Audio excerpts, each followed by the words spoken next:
not be able to do that because he's going to think shit. They're going to, I'm going to be up as a target. And then also the main echelons of the regime will also be thinking the same in terms of their own safety or whereabouts, or is actually Mossad right on the ground in all of this? That creates a whole new dimension, because prior, like Masa Amini, all the others, there was none of that. There was absolutely none of that. So they could do all of their wargaming and do all their tricks and everything that they're up to. I'm just getting some reports here that they're directly firing into a crowd in Kudasht, if I pronounced that correctly. So they're directly firing at protesters. We've had incidents in Fars province, in Fasa, where it's been reported either 1 injured or 2 killed, according to reports. So this is what they do. This is the same playbook, and they will play the same playbook: brutality, suppression, repressive forces, ramp up the psychology, then play around with the internet and cut it off. It's the same thing again and again. Thanks, Alonso. All right. So we've got, I don't see any hands, but I've got some new people on stage. And if you are enjoying the space, do tweet out. Danny's hands up if you can't see Danny's it. hands. Right. Okay. Danny, go over to you. Thank you, Johnny. I've got two interesting pieces, two interesting posts to share with you. The first one, this is from the Jerusalem Post, but then the comments of His Royal Highness retweeted it. So this is an article from the Jerusalem Post where it says, and I quote, "The Iranian crown prince issued his strongest backing for the protests spreading across Iran." Now, what were the words that are quoted? It's the following: "Your presence in the streets across Iran has kindled the flame of a national revolution." But listen to this: "The continuation and expansion of your presence and taking control of the streets is today our foremost vital priority. This is an explicit directive now from the leader of the Iranian people, His Royal Highness Reza Pahlavi. Stay on the streets and take control." So if you were asking and you were criticizing, oh, who's the leadership, who's the alternative, this is as clear as it can get. That's number one. Number two, I just posted a video that I want all of you to look at. This was just 30 minutes ago. If you look at it, where I say what's going on here, look, you have here the regime forces. They've apprehended a young guy, a kid, it looks like. They have him cornered. They seem to be saying something to him, but then they push him away, as in asking him to get out of here. So they're not arresting him, they're not hurting him, ostensibly. They're letting him go.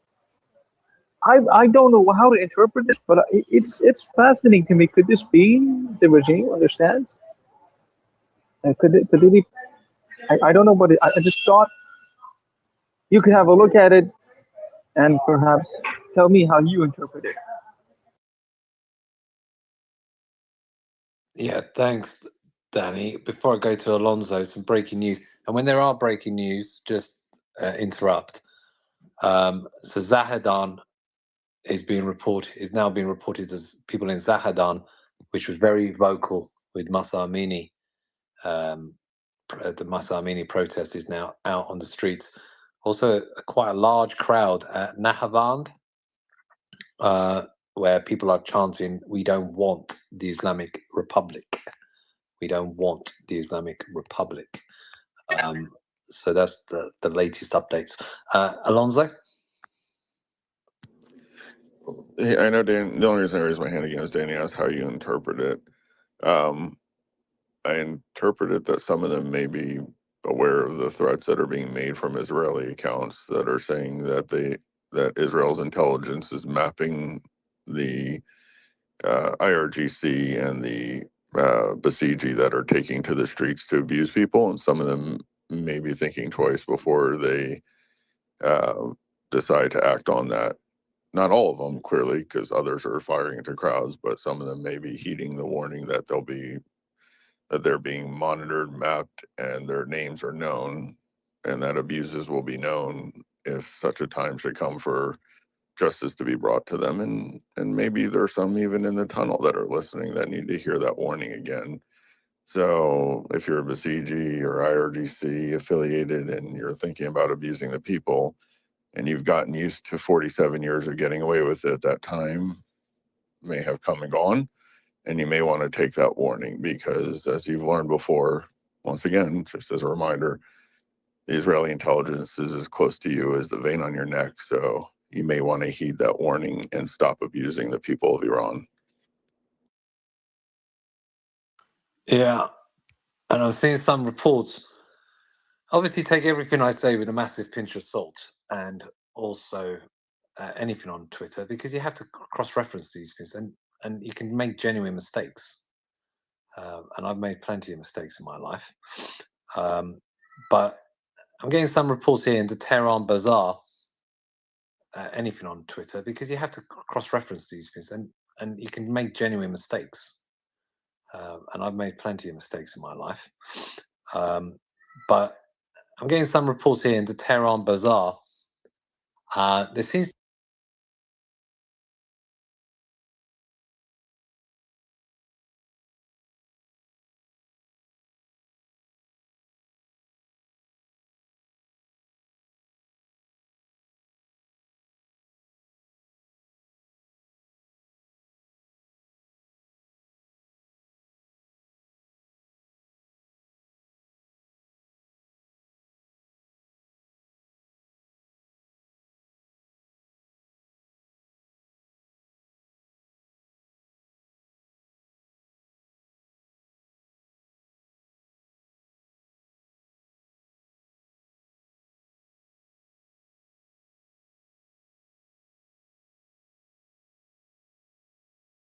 which we love, free Venezuela and the end of that scumbag Maduro regime. So over to you, Pablo. Hi, good morning, good afternoon, everybody. I just wanted to point out that, like you said, there are some reports, there is a lot of psychological warfare. As Venezuelans, we have been suffering from that. I call them the mentors, these people, and you saw them, Johnny. And also, there are Persian versions, there are Venezuelan versions, Russian versions. We see them, right? They draw these horrendous, I don't know, landscape stories. And then I said to a friend, well, I just use my Spectro Patronum. I don't care. I study. I use the data. And the data is what is freeing our minds, right? From that terror they want to impose, from this psychological warfare, these psyops. And that's what that's why I'm a professor too. I'm teaching my students how to, fight back this narrative that this media spread, that everything is gonna be bad, everything is gonna be worse. Like this is better. We are better off with this regime than democracy is gonna be chaos. Or these people are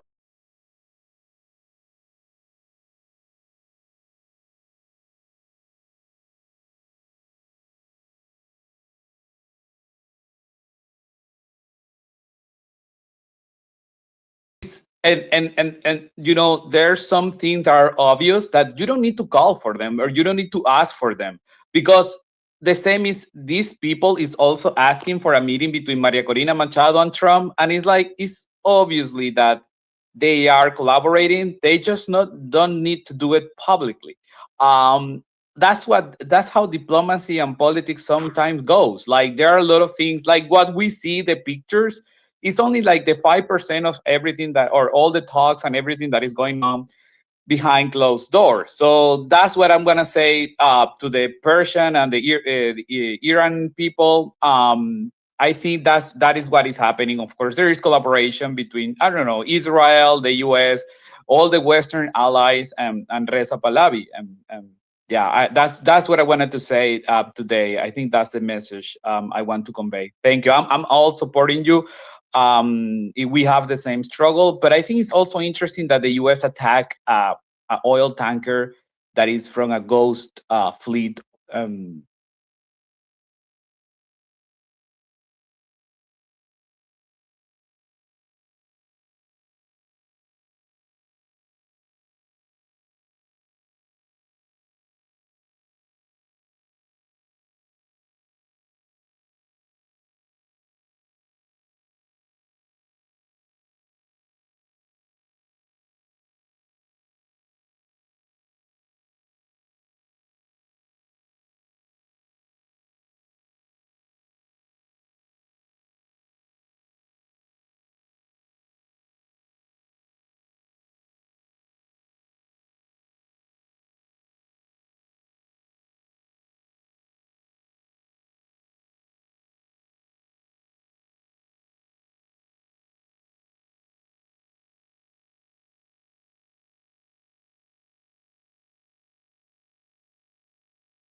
Do refer to Ducado is actually inside Iran. Okay, so we've got Gordy on stage as well, who did a great space yesterday with Alonso, the double act there. I couldn't speak much last night, but I was listening in. All right, so whenever you want, let me know. And then I've got a new guy, Navid, on stage. He's got his hand up. Navid, go ahead. Hello, John. How are you doing? Actually, I'm from Iran, and I have something to tell you. Actually, the situation is a little calm right now. It's not the way you're describing. Actually, I live in Tehran, and Are you the from the thing, Islamic Republic? I just seen your flag. yeah, I live in Yeah, Tehran. Johnny, he's with the IRGC. Okay. All right, he's gone. قایما I'm- lo tashbegat din dirin dirin dirin. yeah, I'm not in the mood for that. Can I tell him something, right. Johnny? Yeah, go ahead. Get it out. You see, the collapse of the regime is imminent. Once the regime collapses, Arzashi, those of you who are loyal to Khamenei, we are going to regain control of the data centers. So these posts, these supports, you voicing your support is going to get you in serious trouble. So this person, this Navid, who just came out to the space and said everything is calm, he has just left a footprint. He has just left a record of his own voice in Iran, and now he's traceable. He's going to regret it. And the same goes for everyone else who is inside Iran who's supporting the regime. You're in trouble. The best time to have stopped this support, your allegiance to the regime, was a long time ago. The second best time is now. Sorry, Johnny. No, don't be sorry. Nahavand, how important is that as an area, as a place? Because there seems to be quite a bit of activity going on there at the moment inside Iran from some of the images that I'm seeing. It's the same size as Fasa, I would say, like not that big of a city, but it is important because once one city in a region rises, others will come out to divert attention from it. So the push would be smaller in that city. I'm guessing that soon we're gonna see a lot of activity like the ones we see in Nahavand in other small cities across the country, and then the bigger cities will also join. At the moment, I think Isfahan, Mashhad, Tehran, Shiraz, and Urumia are in play, and more will be on the way. Interesting. Zhao? Oh, I haven't seen the statistics, and of course, there isn't a clear direction of what's going to happen. But the fact that Netanyahu is in the United States is a signal that something is going to happen to Iran, including by the last meet that they had, because it's very complex, the situation in Iran, because they have the militaries in their favor, in the favor of Khamenei. So the protests, the demonstrations that do occur in the streets will not be sufficient, of course. If a betrayal happens inside the regime, that will be a trigger for the popular demonstrations to gain impulse. So I think this is very possible, including the fact that the regime is not so popular anymore. If once it happened in the beginning, right now it's not, because Iran has been very isolated from the international world. It has been isolated with so many sanctions. So North Korea and Iran, I think, are one of the most sanctioned countries in the whole world. So I think there will probably happen a betrayal inside the regime of Iran, right? Probably via CIA or via Mossad, in a way that will be possible to trigger up the demonstrations, actually. I think popular demonstrations have no meaning for the people that govern the country, at most 30% of importance. Actually, some people will be in one side, and another part will be on the other side, like 30% to one side, 30% to the other side, and will exist eventually 30% that will be in doubt which of these two sides to support. So I think it's not sufficient for one of these three blocks to just support the fall of the regime. But if two of these blocks associate together, it will be possible, of course, with a trigger from, for example, close allies of the Khamenei for the fall of himself, even though another forces can counterattack and impede such movement. But it will not last forever. So I think in a certain way it will be possible, right, to find a way for a last solution.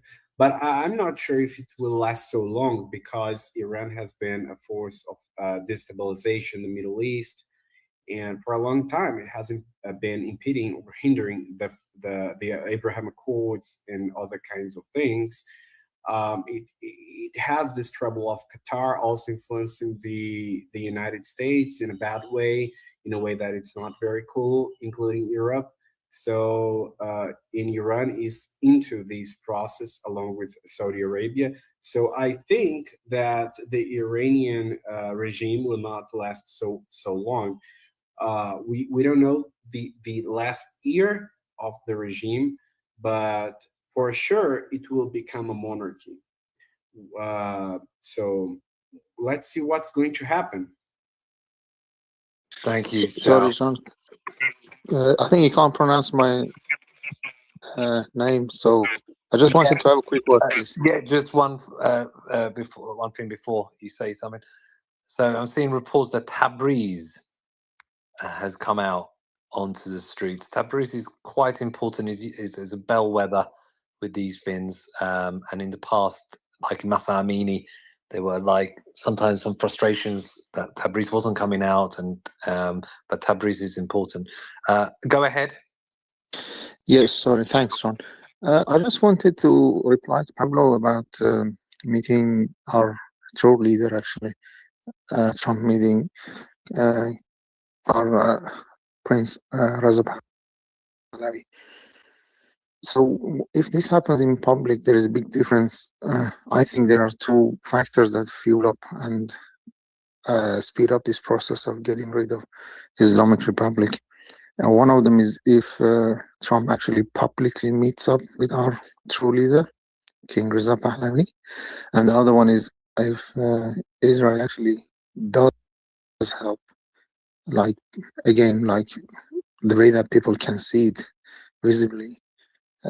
And this, like, maybe attack to some of these centers that attack people on the street. One of these two will fuel up, and like it will cause less people to die, because this barbaric regime actually is ready there, and they're killing people on the street right now as we speak. Thank you. What would you like to see? Would you like to see Johnny, yeah, may go I ahead. just say something because I want to go?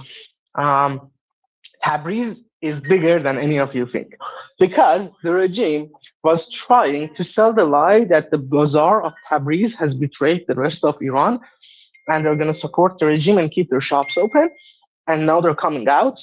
That's bigger than ever. Tabriz is a very important city, regardless of this fact that I just told you.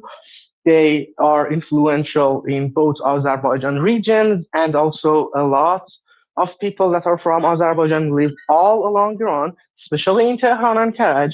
So when they come out, their compatriots in other cities will also come out. This is huge. This is bigger than you think.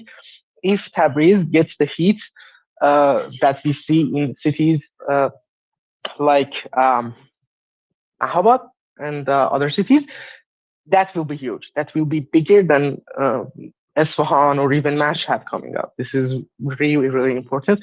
I gotta go. I'll try to come back later. Thanks, Ricardo. All right, so I'm going to go back to Alonso. I know he mentioned like the strikes against people in the street. I assume he means like IRGC or Basiji, but given the crowd sizes in the streets, that'd be a really difficult ask from the air. No. No, not Okay, you, so Ricardo, the guy before you. I know. I just want to clarify what he was asking for. First of all, we are asking for any help that comes our way, but we intend to very well do this ourselves. Help would be possible, for example, because Israel has so much good intelligence in Iran. When they gather in a place to come out and oppress people, before they get out the gates, then you can hit them with a drone.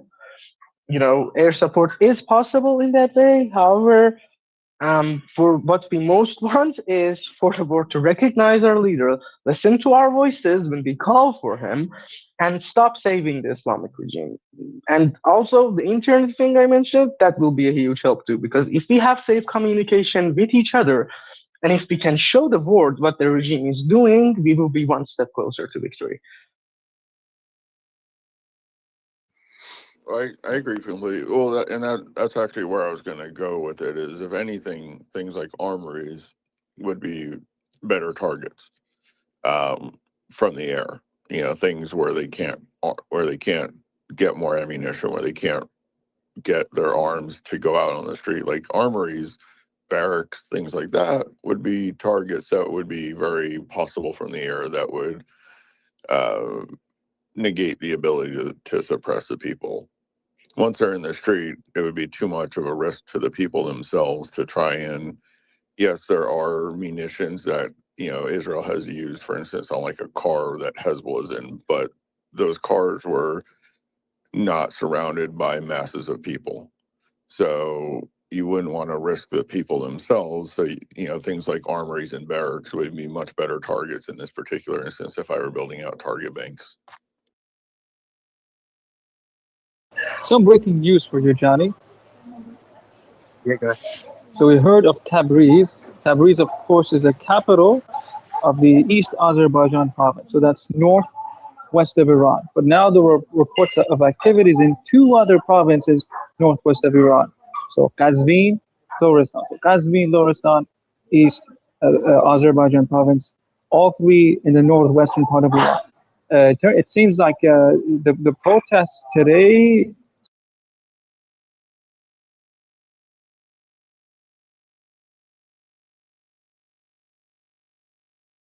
as you learned, northwest, northeast, southwest, southeast protests were erupting. It seems like, and today it's even greater than before. I think the Islamic Republic is just totally overwhelmed. You know. Anyway, I'm watching the developments. This is getting very interesting.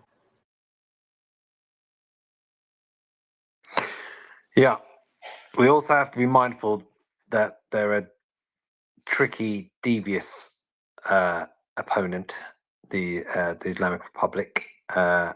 So it's like a boxing match until they get the knockout blow and they're out for the count. It's very important not to get too ahead of ourselves in this boxing match. Goldie? Hi, Johnny. Thanks for hosting the space. Thanks for adding me as a co-host. Just want to give a shout out to people who are tuning in on YouTube. Guys, this isn't my usual YouTube live stream, so I'm just basically sharing the audio of this X space that I'm currently on as I'm running some errands and away from my laptop. So just wanted to point that out there. Johnny, in terms of what's going on, I mean, it's the demonstrations are happening all over the country. It's getting bigger. Of course, the Islamic Republic itself is also becoming incredibly more violent. We're seeing videos and images um, of the Islamic Republic thugs going after Iranians, you know, shooting them down, beating them. It's, you know, just literally opening fire on the crowds, right? Very very similar to let's say the tactics by the Islamic terrorists at Bondi Beach, how you had those two Muslim terrorists just, you know, take huge guns and just start opening fire and shooting into civilian population. That tactic is learned from the Islamic dictatorship and how they have been murdering and suppressing Iranians for the last 47 years. So for those of you who are, you know, seeing these videos and images and you're shocked, this is nothing new for us. Like this is how it has always been. And for, you know, those of you who have constantly said, well, if Iranians hate the regime so much, why don't they rise up? This is the end result. Like this is what happens when Iranians rise up, is they're being brutally suppressed. Now the difference is that it appears as if the forces of the Islamic regime may not be as strong as they used to be. By strong, I mean in terms of numbers. So Thanks to what Israel has done in the past 2 years, they've weakened a lot of the Islamic Republic's proxy forces. We're talking about Hezbollah, Hamas, the Houthis, Hashd al-Shabi, people from Syria, people in like I don't know, Yemen or wherever, because these proxy forces, which are all part of the Islamic Republic, have been severely weakened. We're seeing less of them in occupied Iran right now. So, if anything, that makes the ones who are there and remaining even more vicious. I mean, these are thugs that are fully armed. The Iranian people are unarmed, but as you can see, they're fighting back. And um, one of the things that the media isn't really reporting on too much is the fact that this isn't just about the economy falling. I mean, yes, the fact that the rial hit a historic low of 1.4 million rials to the U.S. dollar, that was the spark that kind of started all of this back on Sunday. But for those who were monitoring the videos and watching the video protests, it very, very quickly shifted from a strike or a protest about the economy and shifted almost immediately, I would say within an hour, it shifted to anti Islam, pro revolution chants. And then within 24 hours, we were seeing mass gatherings, mass protests, mass strikes all across the country. But it was more than just anti Islamic Republic, anti Mullah, anti Islam. It's pro Shah. It's long live the king, Javid Shah. It's Reza Reza Pahlavi Inas Sha'ar Milli, which is Reza Pahlavi. This is a national slogan, of course. Reza Pahlavi is the name of the current Shah in exile, Reza Pahlavi II. But more than that, I would say that the biggest and most important slogan that Iranians are chanting right now in occupied Iran is, "This is the final battle. Pahlavi will return."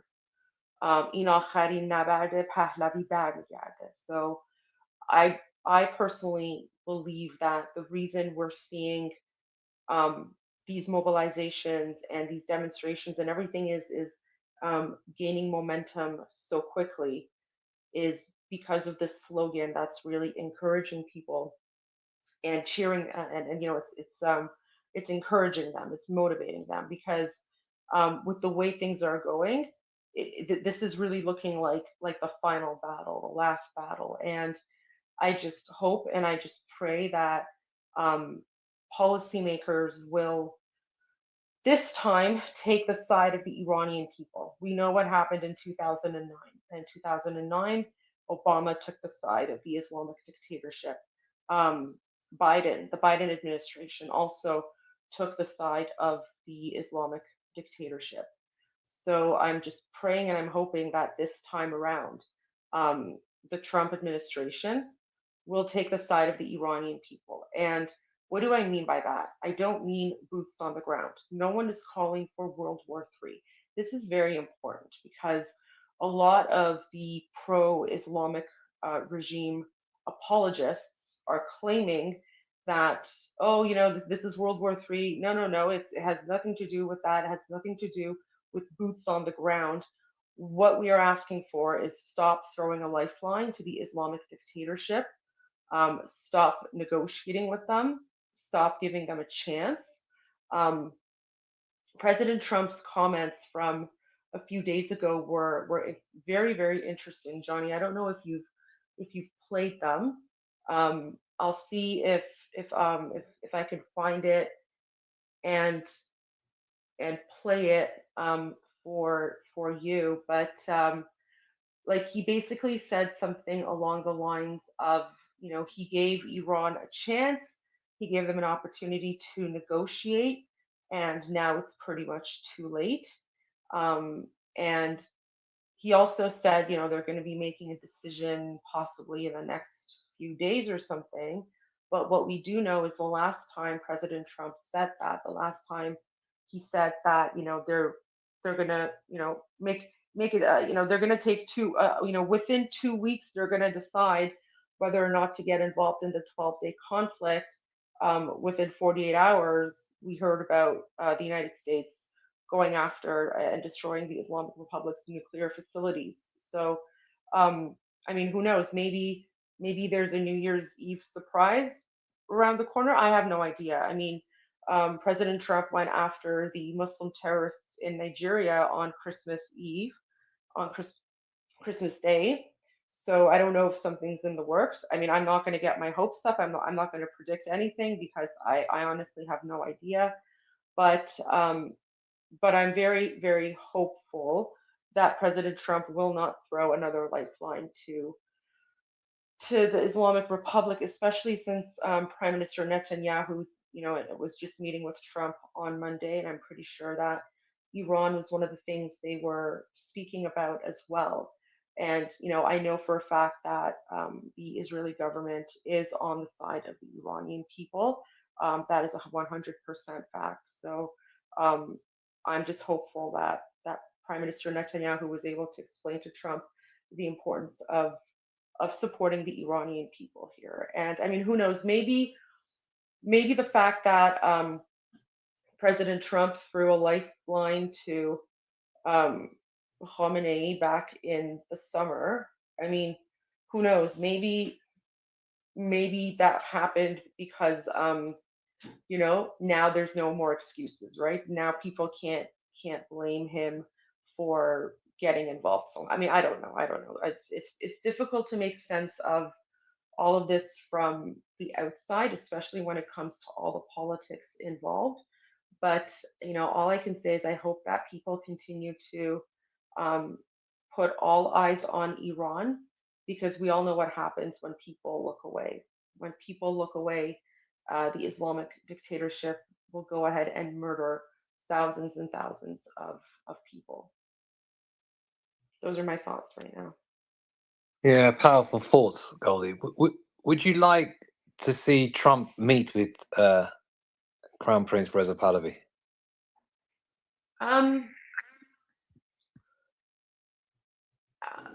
So I know that His Royal Highness has met with several high-level American politicians.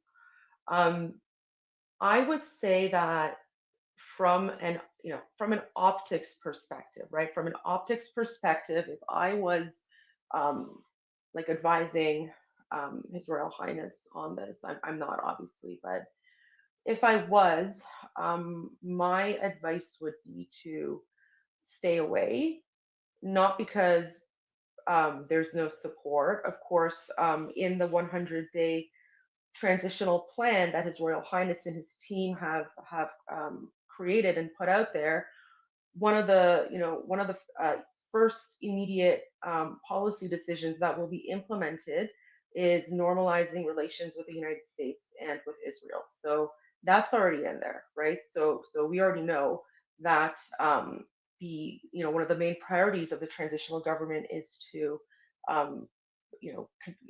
reestablish the allyship between Iran and the United States that existed prior to 1979. The reason that I would maybe at this point recommend against meeting, with President Trump is only because I would be worried about the communists, leftists, and Islamists trying to delegitimize the Iranian revolution by claiming that, oh, look, His Royal Highness met with Trump, he's an American puppet, right? And this is already happening, actually. So a lot of the communists and Islamists and jihadis, even now, they are claiming that what's happening in Iran is just, this is just the Mossad or CIA, all that conspiracy theory nonsense. And so I think it would be best for His Royal Highness to stay away from all leaders at this point, and just focus on Iran and the Iranian people, because one of the things that's so powerful about what's happening in occupied Iran is that this is a movement by the people for the people. So This is the Iranian people who are fighting back against 47 years of a brutal Islamic dictatorship and Islamic oppression. Nothing and no one can take that away from us. And the Iranian people themselves, and that, you know, I'm not even referring to me and you and those of us who are outside.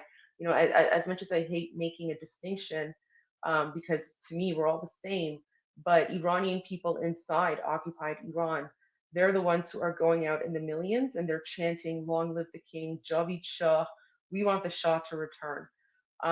This is vindication for us, Johnny, for you, for me, for everyone else, every single Iranian who's outside of Iran. We have been a voice for the you know, people who support the Shah, people in Iran who want the Shah back. And you know, we were constantly told, "Oh, you're lying, you're a small minority, this is just a diaspora," you know, all like that, you know, leftist, communist, Islamist nonsense that we've been dealing with, especially on X Spaces for the last, you know, 2 years. Um, they have all now pretty much shut up because they can't keep the lie going anymore. These people were gatekeeping the truth from the rest of the world. Meanwhile, you and me and various others, you know, Danny, Soraya, um, Savogzadeh, like all these people, so many people listening and, you know, in you know, down below as well. Everyone had been saying, no, Iranian people support the Shah. He has the most support of any person. He has over 80% support. And that's exactly what we're seeing coming out of Iran right now. Every single video is Iranian people calling for the Shah of Iran to return. No other name has been spoken, no other name has been chanted. It's only the Shah. And this is because Iranians, we know who the Shah was, we know the legacy of the Pahlavi family, and we have been trying to counter the historical revisionism and propaganda that has been put out by the Islamists, communists, and jihadis for the last 50, 60 years, you know, where they accused the Shah of being a dictator, but they could never provide an example. They could never say anything. This has been an uphill battle for those of us who are outside of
I hate saying sorry. The a petition they want us to sign regarding Radio Farda posting an old video and adding some pro MEK audio to it. So there's a movement going on right now, and it's up in the nest by people who want to remove any taxpayer funding from Radio Farda because they are believed to be an MEK outlet. I'm also going to go ahead and share some things that for people to do in the US.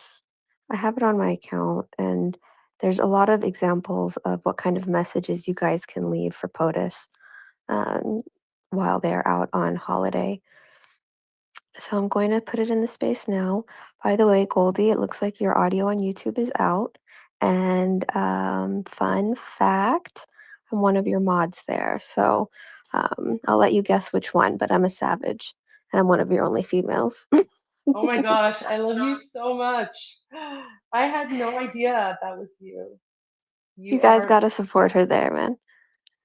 I said, okay, Gordy, I'm not going to give you away Oh no, it's okay. It's on cello this. time, Yeah, I know. everybody. Oh my gosh, it's cello time. I had no clue. Oh my gosh. So Gordy is um amazing on YouTube. Like she just goes after all the trolls. Like she is the queen. So oh my gosh, it's so nice to hear from you guys. So everyone on YouTube, it's cello time. There you go. Send her big love.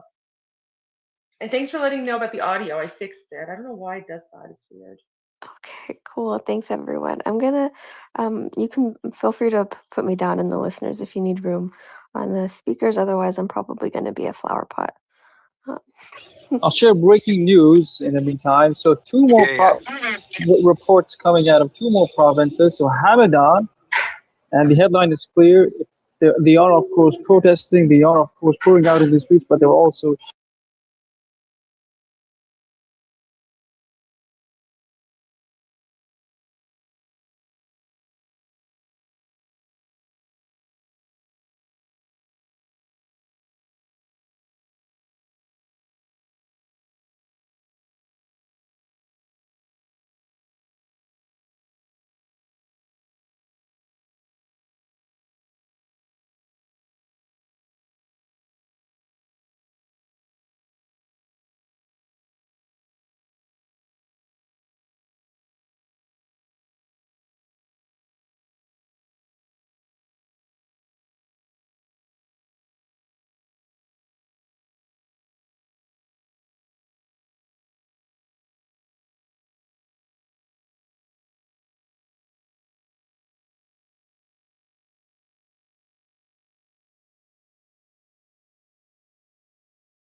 walls.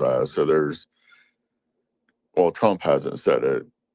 These guys would not be saying it without Trump saying to say it. So the administration is sending a strong message. And then Trump also did mention that, you know, the U.S. could join in with Israel in terms of the nuclear program, the missiles program, and even added that any country that tries to facilitate components that are used in the missile program could be at risk, which is maybe the strongest threat, because countries like China do send components, and now a direct threat to the People's Republic of China to stop assisting the regime. So there's definitely stronger rhetoric, and this administration is definitely siding with the people of Iran, unlike the Democrats of the past. That, well, Trump's not a Democrat, but unlike the Democrat that were in office at the times of the previous uprisings of the Iranian people, there's an administration that is distinctly and unapologetically siding with the Iranian people. And we spoke about it before, but Benny Gantz made a statement today that operations against the regime could begin soon. And I mentioned to Johnny that throughout this war, Benny Gantz is somebody who, when he has mentioned that operations like, let's say, ground invasion into Lebanon or renewed operations in Gaza when it came to Rafah or dealing with the Houthis, he is one of those people that has spoke about it publicly before, and even the 12-day war spoke about it publicly before the operations commenced. I know you've spent a lot of time in politics, so you know how it is. They say it out loud to the public before it happens. and then, they do it on the timing they decide. But when Gantz says it, as much as I've had other issues with him, it typically is something that's in progress. So hopefully some tangible assistance will also be on the way to the Iranian people sooner than later. Thanks, Alonso. Soraya? If I may, Johnny, very quickly. Now we have footage out of southwest of Iran. Iranians are out protesting and calling the name Reza Pahlavi. So that's now officially we have footage in the past few hours. Half of Iran. We have footage from half of Iran, all north to south. Half of Iran, we have footage of people protesting for Reza Pahlavi. This is just today. In the past few hours. Do they see this? CNN, BBC, did you guys see this? I mean, it's readily available. Sorry, Soraya, to cut you off. Soraya? Yes. No worries, Danny. I want to say hello to everyone. Special thanks to Johnny and Goldie. It is such an honor, really. It's delight. It's so beautiful to have you all on the side of my beautiful Iran and King Reza Pahlavi, forever and forever and forever. Long live Iran and long live Israel, two natural allies and friends in the region. And honestly, it's too early for me. I just woke up. My mind is not very sharp at this moment until I get my cup of coffee, but I felt compelled to come and pay my respect and also show my gratitude to every single one of you. I saw a beautiful post from Emily Schreider yesterday. Beautiful. As soon as I give the mic, I go back and find that post, and actually, if I am allowed, I'm going to pin it up there. She demands from Prime Minister Netanyahu and the government of Israel to help Iranians. And she used a beautiful phrase about it. She says, we must help this beautiful nation, which has been hijacked for these 7 years ago. And just one add-on. I talked to my family yesterday. The way it is interesting how our perspectives inside and outside is different. When I talked to them, first of all, they were very scared. They were talking in code. And my family, some of them are living in a very, very congested area as far as demonstration, Ekbatan, which a lot of young people from there still are in prison and their life is in danger. And technically, I was told that the upstairs on the top of their flat, right hand, left hand, underneath of them, pretty much are all from IRGC. And they really whisper inside the home to talk.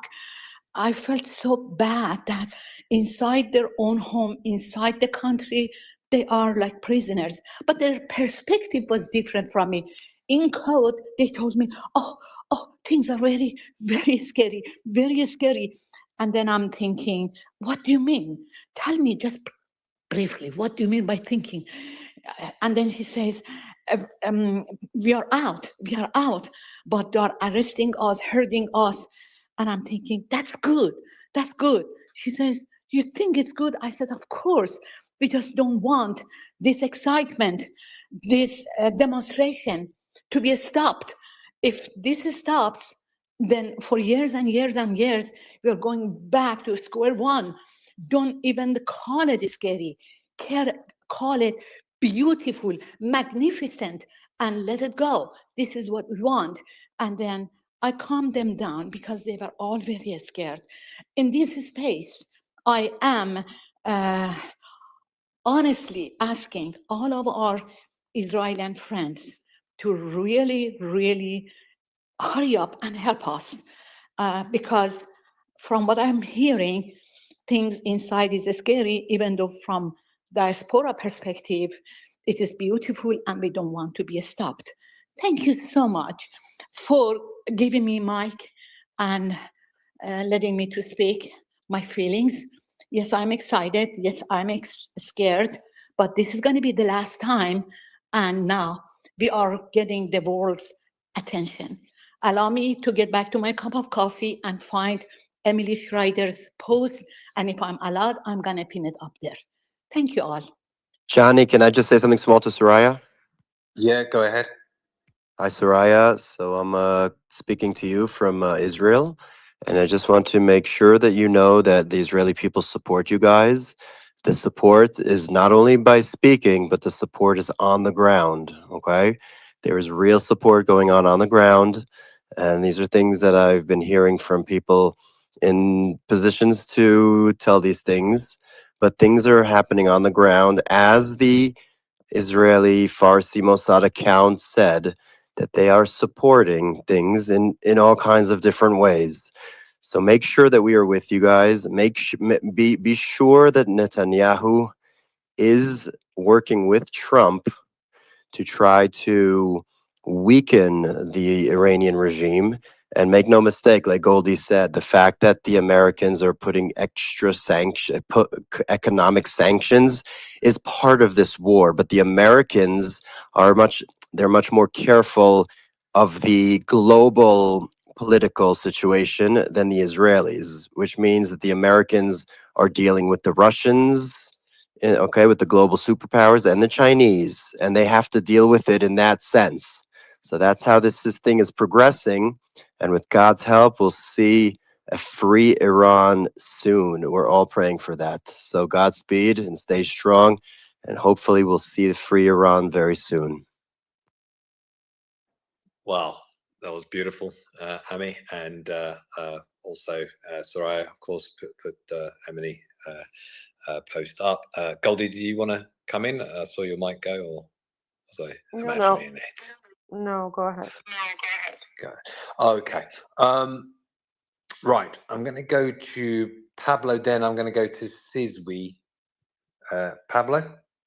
Yes, I just gonna interview quickly. I saw what Goldie said, and we are on the same page, right? You don't need to put in this fight for democracy or for freedom. You don't need to put the carriage in front of the horse, and I think that's why everything they're doing is for the benefit of all Iranians. And I think that's why we haven't seen a meeting between President Trump and Reza Pahlavi.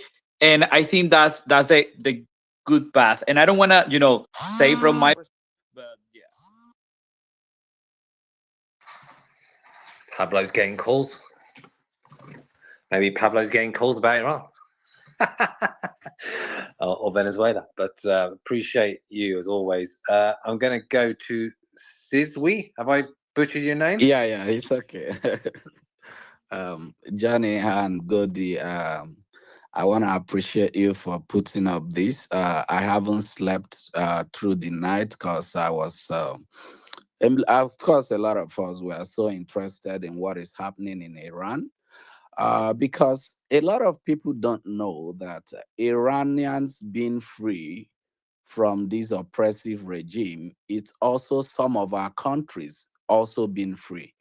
I happen to be half Nigerian, and I understand exactly what this terrible regime is also doing to us. They are not interested. Over the years, they are not just interested about governing their people, trying to better the lives of their people. They are more interested about causing chaos, influencing terrorism and other sort of, things in other part of the world, especially Nigeria.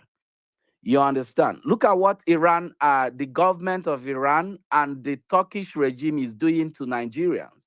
They are literally, basically, supplying these terrorists arms and ammunition, giving them, shield to continue to cause mayhem in different part of the country of Nigeria. Can you understand why it is important for us, and a lot of us from my country are so interested in this? Because terrorism in Nigeria is not a one-way thing. It's being influenced by these whole people that wouldn't just focus on trying to better the life of their citizens. What have the world gained since this regime came in?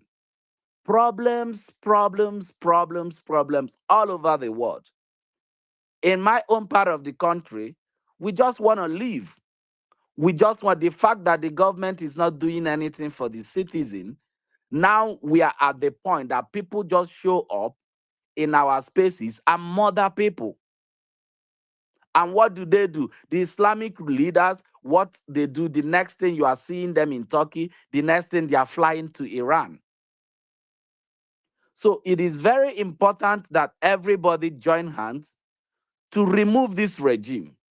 We need a fresh air around the world, because if they succeed, it's not just about Iranian people being oppressed. It's about the world continually being, subjected to this terrorism and all manner of things. So please, over the night, you can go through my post. I keep posting, I keep making sure. And guess what? The world is so interested.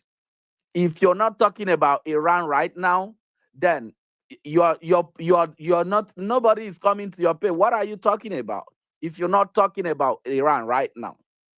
Iran and the citizen must know that we all are standing and we are going to do whatever it takes. Because in the 21st century, the greatest problem and the greatest pushback these Islamic regimes are having is internet. You understand? You cannot just fire and kill people in Iran and think you're going to hide it. The minute you're doing that, the whole world is looking. The whole world is watching. It's spreading all around the world. So while they were preparing their advancement across the world, they didn't know that the internet is going to catch up with them. And this is the greatest problem. And while they think they are fighting war across the world, we also are here fighting we call it war of narrative. Because even in my home country, Nigeria, what happens is that before the government does all the Islamic, like right now, Nigeria is not fully Islamic regime. But with the way things are doing, Nigeria only appears to be a secular country. But whatever is being done there is almost like the same thing that is happening in Iran. People just want to subject you to something to a value you don't even understand. And there's been a pushback. So right now I'm calling on everybody, whatever you're gonna do, lend your voice. And if there's also any way, any platform we can help to donate to support the people of Iran, please, I suggest you also post it here, because a lot of people would want to learn. Guess what? I've promised myself that hopefully if this regime is successfully removed, I will be the first batch of people to be flying down to Tehran to just, we read about Persia, we grow up reading about this thing, how beautiful everything, but look at how the Middle East is. These guys have not done any useful things since they, attend that post, than to just destroy, collapse, and return people to Stone Age. And we, the people of Nigeria, we are standing firm. Again, I want to ask this question before I land. Is there something like anti-Iranian, something that happens in Nigeria when the people are pushing, fighting to liberate themselves? There's always this group of people that is always standing with the oppressive government. We haven't seen more of that, but I'm trying to is there something like that? Even though they are inconsequential, because nobody is talking about them, nobody notices them, and I believe they are in few numbers. So that's just my question. Is there something like that? People trying to push back and are standing the gatekeepers of this evil government? Thank you. Johnny, do you want to take that and then No, I'll no, no. I follow want up? you to take it. I want you to take it. Go ahead. Okay. First of all, thank you so much for your kind comments and your support. It really means a lot to me, means a lot to everyone here that's listening. And you know, I've spoken a lot about Nigeria and the Nigerian genocide, and what we're seeing in Nigeria is jihad. Like, this is how jihad is operated for 1400 years. You know, the Muslim terrorists are not natural to Nigeria. This is all part of the Islamic expansion and how it operates. And so you're absolutely right. It is connected to the Islamic Republic, because the Islamic Republic is a colonizing entity. They colonized Iran in 1979, and ever since then they have been exporting their terrorism and jihad to multiple countries around the world, not just in the Middle East. Nigeria is one of them, unfortunately. And so you're absolutely right. The Iranian people's fight to overthrow the regime isn't just about Iran. It's pretty much about the entire world that's been impacted and affected by this terrorist ideology and jihad for the last 47 years. And so thank you for helping to raise awareness about this. In terms of you know, donations, there's only one organization that is reputable and trustworthy. So I just posted something up top. It's an organization called Nufti. This organization is it works with the Crown Prince, the Shah of Iran, His Royal Highness King Reza Pahlavi, to raise awareness and to fight the fight. So if anyone is looking to donate, that's the only trustworthy website that and organization that is out there. 100% of proceeds go to the king and his team in their fight to overthrow the Islamic Republic. So thank you for asking about donations. I put the link up there. And yeah, just you know, praying for Nigeria, and thank you so much for your support. I gave you a follow back, and I do appreciate the solidarity that you're sharing with Iranians. It means a lot to all of us. Yeah, absolutely. Great speech. I think Danny wanted to add something to that Go as ahead, well. Danny.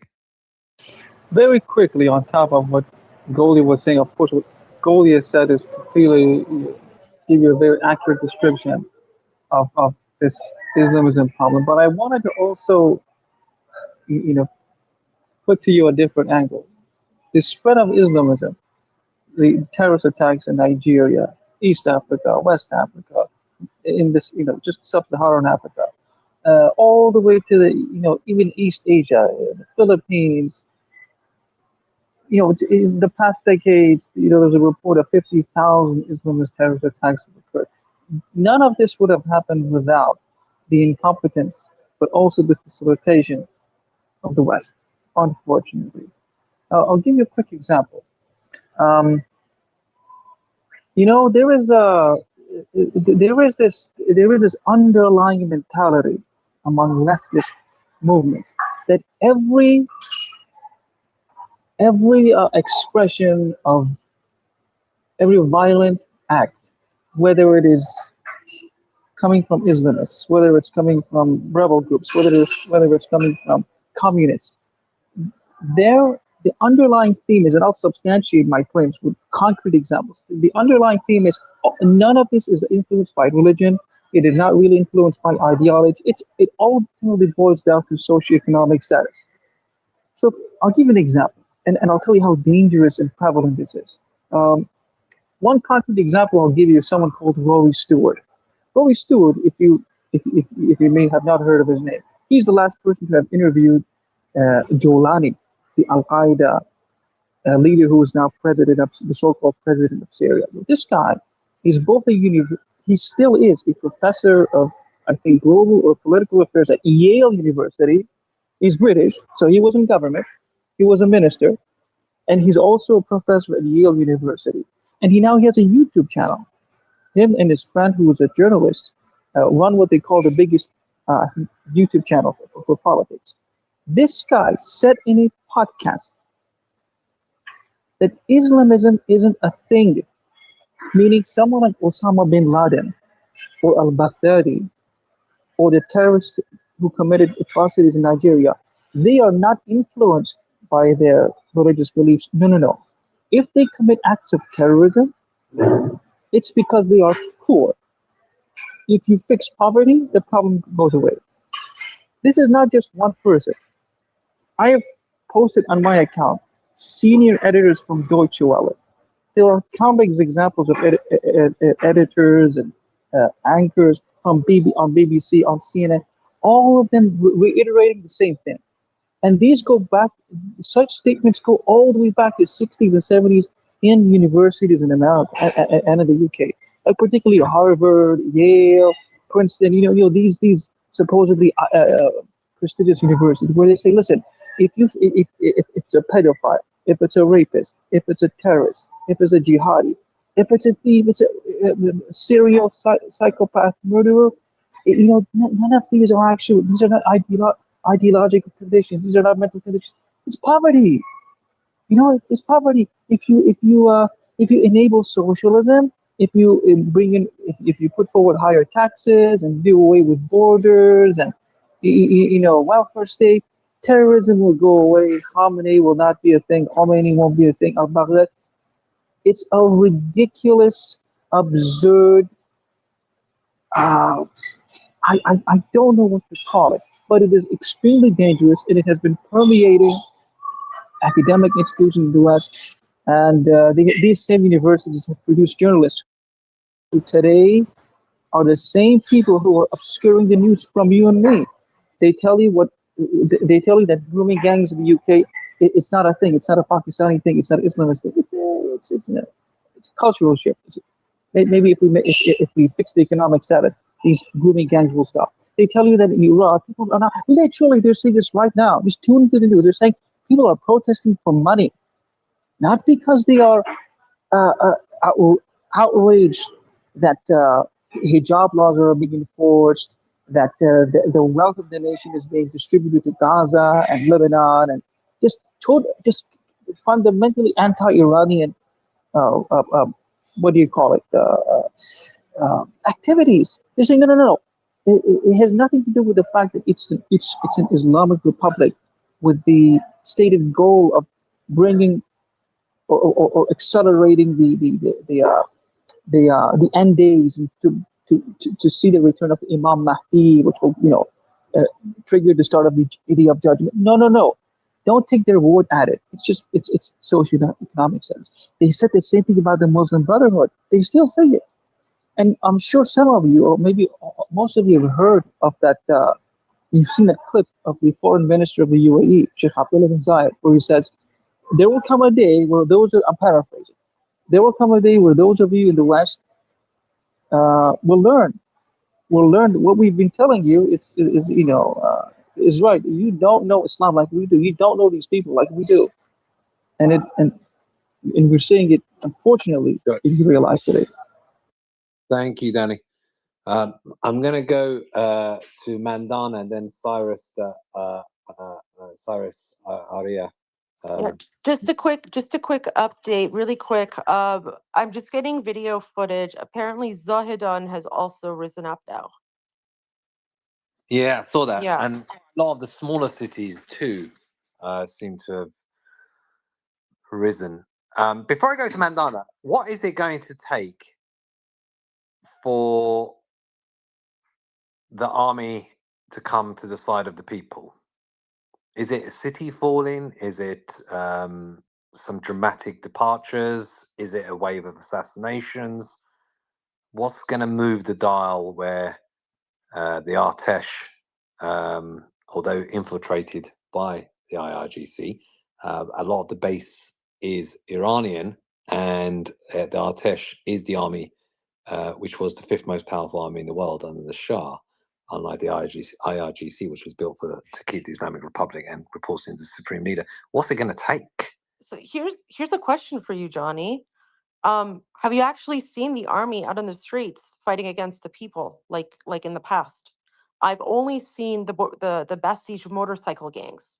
I've seen people in plain clothes, but I haven't seen the army like we have in past demonstrations. That's correct. So That's that's something to keep an eye on. indeed, because it's that breaking that security apparatus is where we're in a different sphere altogether, where we've moved the dial completely differently. But I'm just saying, like in the past, right? So when we Now you're right. when we were looking at like the Massa Amini protests, for example, you had like the army was out, tanks and army vehicles and all of that, right? Because they were still like with the Islamic Republic at that point. But right now, it's the fourth day. Well, it's the fourth night. Okay, it's the fourth night. And these demonstrations are pretty much just as big as what they were during the Massa Amini demonstrations. They've reached that point, like they're just as big. Um, and more cities are rising up. I have yet to see the military come out and stop the people or fight back against the people. Maybe I'm missing a video here. I mean, I've seen the Basij militias. I've seen like the IRGC forces, the plainclothes, the people on motorcycles and all that. But in terms of like tanks or stuff, I haven't seen. I've seen one helicopter flying around Fossa, where basically there's probably a sniper in there. So there's like one sniper in a helicopter that's probably, God forbid, targeting people and murdering them, in the crowds. But I haven't seen like the all of the military weapons and vehicles and whatever come out like I have in the past. I just want to point that out. That is true. Now, they'll have Friday prayers coming up where they get their loonies, one of them, Ahmed Khatami, scumbag, coming out with stuff. So I'm just wondering if they're going to try to do a renter crowd on Friday, or that kind of usual things that they get up to. The problem is, Goldie, it's so much more complicated now since the 12-day conflict, because that Supreme Council, National Supreme Council that meets when these things happen, governed by the Supreme Leader, etc., San Mojtaba, all that kind of stuff, they're all worried about their own asses in terms of what's going to happen because of what happened with Bagheri, with what happened with Salami, Shamkhani, all the top brass of the IRGC, and Israel being on the horizon in terms of meeting up all together, in terms of being able to coordinate properly together, etc. That's where it's a big difference from all the other times where they had that at their whim. They could do what they like, meet up where they like, war game it as they like. And I think that's pretty important, really. I also wanted to. I remembered another part of Sizwe's question that I forgot to respond to. I want to expand a little bit on what Danny said, because Sizwe was asking about who are the people that are, let's say, standing against the Iranian people, who are the people who are supporting the regime. It's the pro-Palestine group. During the 12-day conflict, it was the pro-Palestine groups who were going out there, and they were waving the flag of the Islamic Republic, and they were saying no war with Iran. It was all these like Muslim charity groups in Western countries and elsewhere that were walking around holding pictures of Khamenei, the supreme dictator of the Islamic Republic, and they were, basically saying we support Iran. They actually mean the Islamic Republic, of course, right? So it's the pro-Palestine jihadi terrorists. Why? Because they are funded by the Islamic Republic, right? So they get their paycheck from the Islamic Republic. So they're basically the enemies of the Iranian people. The reason I think that you're not seeing them out in the streets right now is because what is currently happening, this has nothing to do with Israel or the United States. So these jihadi savages, I mean, if they go out and they start protesting or something, that's going to expose their cover even more, right? Like they're going to expose themselves. So right now they're at a loss, right? They can't go out and say or do anything because what they're going to be protesting against the Iranian people who are fighting against Islam, right? So that's why you don't see them out in the streets, because Israel is not involved or the United States is not involved. I guarantee you, though, I guarantee you, as soon as if Israel or the United States does something, you're going to see these people out there, hands off Iran or whatever. But I think by that point, it's probably going to be too late, because the world is already seeing that this is what Iranians want. Iranians are fighting back against, and so these pro-Palestine people are in a very like they're in a predicament, right? Because they don't know what to do. And what Iran, one of the chants of people in occupied Iran as well against the Islamic Republic is they say no to Gaza, no to Lebanon, my life for Iran. When they're speaking about Lebanon, they're referring to Hezbollah, of course, but when they say no to Gaza, they literally mean Gaza. They literally mean Palestine. Because Goldie, just a small point. I noted, yeah, just to interject for a second. I mean, I've noticed in the past weeks, like in the past week, like it seems to me at least that the anti-Israel sentiment online has like gone like through the roof. It's like, and they're like talking about every, like it kind of seems like in the past few days it like spiked up even more than usual. I mean, because of Netanyahu's visit in the US and Trump, and they're like focusing all of their their poison and their hate and everything towards Israel and the Jews, and obviously their cynicism has no boundaries. They won't talk for a moment about the true oppressed people around the world. Only Palestine, Palestine, Palestine, because that's their vehicle to fight the West and to fight our values. Nothing. It's just a vehicle. They can't give a damn about the oppressed Iranian people. And in the past week, they've been just making it even like louder and louder, their rants about Israel. Just to point that out. well, two reasons for that. The first one is, of course, they want to try and turn people's attention away from Iran towards Israel. So that's why you're seeing this increase in anti-Israel sentiment and propaganda. Like they're desperately trying to create a distraction, but it's just not working. It's just not working. And the second one is, of course, they're not going to speak about what's happening in Iran, because they actually rely on the oppression of Iranians in order to get Iranian money to fuel their jihad. So again, these people are literally the enemies of Iranians. They want us to be oppressed. They want us to be murdered by the Islamic Republic. And these people are literally our enemies. They're our enemies, and yeah, they're trying very hard to distract from what's happening in Iran by there's anti-Israel propaganda, but it's just not working. People aren't paying attention, because it's just the Iranian movement is very organic, and what they're doing is inorganic. And I think the writing's on the wall there. Yeah, really good points.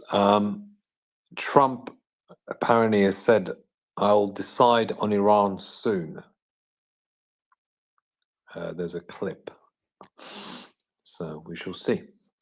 All right, Arya. Can I? Oh, sorry. I want to add something on all these Oh, comments. sorry, Mandana. If you can hold on that, Danny. Mandana, then Cyrus Arya. Mandana. Hi everyone. That was fine. I don't mind somebody else wanting to talk before me. No. You waited long enough. Go ahead. That's okay. So I just wanted to go back to your news about Mahovand. I think that was the city that you said that has come out. I think Mahovand is a city full of Bakhtiari tribe.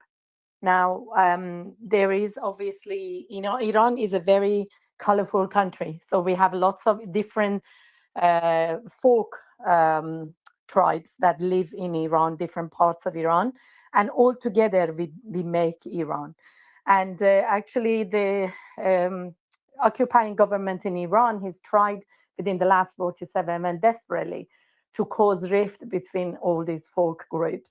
And to a point, they succeeded. But since Mahsa's murder, I think there has been a massive change, and all the folk groups have come together and worked together. We have recently formed a congress, me being one of the part of one of the groups, have formed a congress saying that we agree, we are with Shahzadeh. We don't believe in taking a sort of separating from Iran. We take Iran as Iran is. And that's another thing that the government works on, and saying that somebody who is Azari is working for separating Azerbaijan from Iran. That's not true. There is a very small group in Azerbaijan or in Sistan, Baluchistan, or different parts that have this idea that they want to separate. But majority of the people living in these areas want to be part of Iran, because that's what Iran is. You know, we all together make Iran. And I think somewhere like Tabriz, when they join the revolution that is going on, the uprising that is going on, is really important, or Mahawan, where they join the uprising, is really important, because that shows the world that also all the folk groups, different folk groups in Iran are with Shahzadeh. So they're not separate. They are part of Iran as Iran is, and they want Shahzadeh to come back as the future king of Iran. And we will follow whatever rule he will put in, because we believe in his way of running things. So I think that's really why somewhere like Mahavand, which is not a very, I don't think it's a very big place, but it's really significant again, because it shows that the Bakhtiari tribe and the Lor tribe together have also actively have entered into the uprising. I just thought I'd clarify that for you guys. Thank you. Well, that was brilliant. And I really appreciate that. There's some horrific stuff going on at the moment. A citizen has been gunned down by regime thugs in Kudasht. Seems a lot of stuff happening there with this regime. This regime does not care about Iranian lives, does not care about life at all. And they will do whatever it takes. They have to be stopped. They have to be stopped, this regime. Johnny, sorry, just on that, if you go back to when Khomeini entered Iran, Khomeini said so. He said people are not are completely irrelevant. The only thing that matters is Islam and how progressive, how it can take over the world. That's what we want to do, and that's what we'll do. But people are not at all relevant in this. We don't care about people. There is a speech that he actually says that very openly. Yeah, he also said Iran is a prize for Islam. That's what he said. And can I add to that, Johnny, what Bandana and Golden you just said? Okay, go ahead. Not only is this in the Constitution of the Islamic Republic that Iran is a vehicle to establishing a global caliphate. Not only is it written. Not long ago, the most senior advisor to Khamenei said this in response to the economic catastrophe they created. Do you know what he said to Iranians? He said in response to Iranians who have been protesting for years and years about the economic situation of Iran. He said, listen, people in Yemen are barefoot and they tie towels around their belly to keep themselves from starving. So settle down. Essentially, that's what he said. When Goldie says they are our enemy, this is not out of anger. This is a precise description of what we're dealing with. These people, they murder us. They murder us. They murder us. Listen, we are a sacrifice. We are a sacrifice. They want us. They want Iran to be torched to the ground for Islam. And on this Palestinian movement. And those of you in the West really don't appreciate this danger. Our king, our Shah, Mohammad Reza Pahlavi, was twice the victim of an assassination attempt by these pro-Palestinian militias. They are so dangerous that they have tried to assassinate the president of Egypt. You know how the Egyptians have built this incredible wall to keep the Palestinians out? There's a reason for it. Twice they tried to assassinate the president. In Jordan has given so much refuge to Palestinians. They tried to assassinate their king. In Lebanon, they created a civil unrest. Now, these are fellow Arabs, and they try to kill their leadership. Can you imagine what they would do to you in the West? And you have your universities and media outlets treating them as they're some sort of, I don't know, their movement has some sort of righteousness about it. You have no idea what you have allowed into your country. They are incredibly dangerous. What they have done unto us, they will do unto you. Thanks, Danny. I'm going to go to Cyrus Arya. Thank you, Johnny. I admire all the passionate comments by others. I really enjoyed listening to them. As usual, however, my comment is going to be dispassionate, just an objective game theoretic analysis. There are lots of things to say, so I'm going to just limit my comment to Johnny's question. Johnny asked about the army. He asked, what would it take for the army to defect? The answer is the military is a piece in a larger puzzle. In the last few months, everybody's been asking me about what Iranians call the gray stratum. They asked me, what can we do to galvanize the gray stratum? For those who don't know, the gray stratum is the segments of the population that want the regime to fall but are hesitant to act on their wish, hesitant to take to the streets. What we see on the streets is a tiny fraction of the population. So everybody's question is, where is everybody else? And the answer is, we know the human decision-making system goes haywire under uncertainty. It becomes irrational. People haven't evolved to make weighted probabilistic decisions. They need certainty.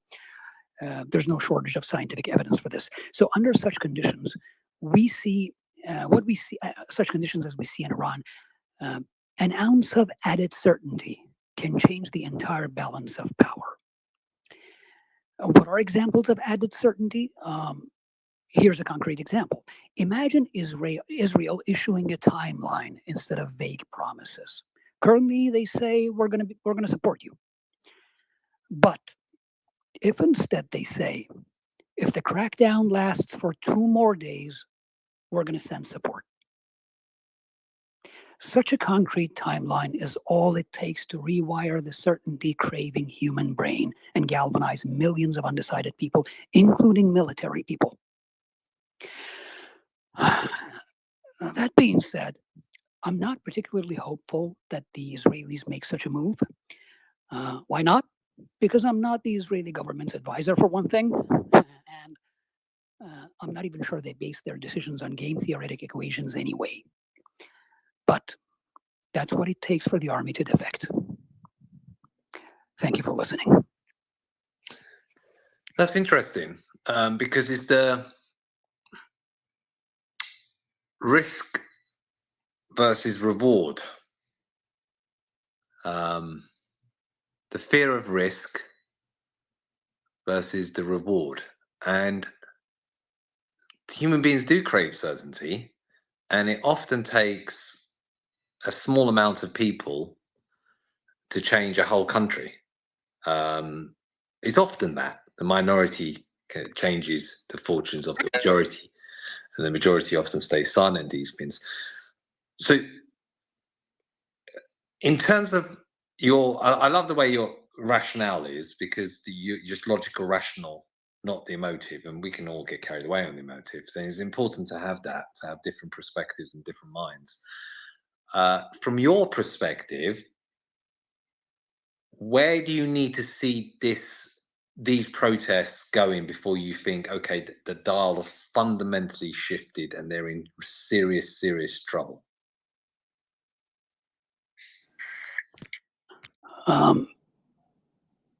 The answer is nobody knows. And when we look back at major events throughout history, ranging from revolutions all the way to wars, it's always in hindsight that historians say World War I broke out in, say, when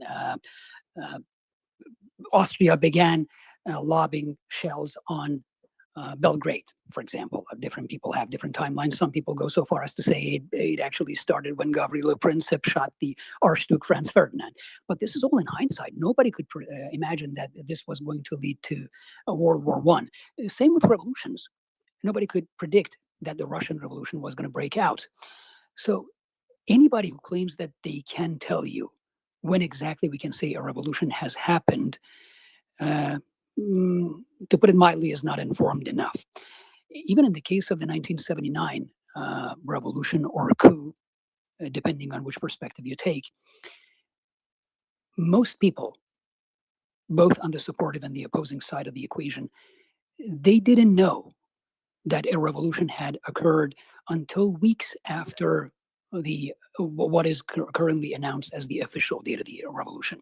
So nobody can do this, but which is exactly why it's essential for people to sometimes act as if it has already happened.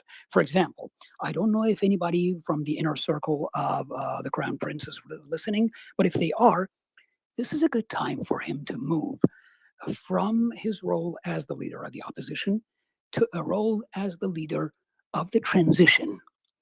If he starts issuing instructions to, say, service members that, okay, people who are defecting, listen to what I'm saying, Crown Prince's advisor, he should not say people who want to defect. He should say service members who are defecting. Follow these instructions, do this, go online, and everybody's sending me 100%. Okay, I hope at least somebody connected to the Crown Prince is listening. So this is a good time for him to move to the leader, to the position, his role as, his expected role rather, as the leader of the transition, and start issuing confident orders, confident instructions, to put it mildly. People expect him to say something, and there are a lot of people who want to make moves, but they don't know what to do. Suppose somebody wants to defect. First of all, they want to know that they're not alone. And this is where the phraseology I used comes into play. Leaders of transitions act like the revolution is already won, and we are in the transition stage. So he should say, people who are defecting, follow these instructions.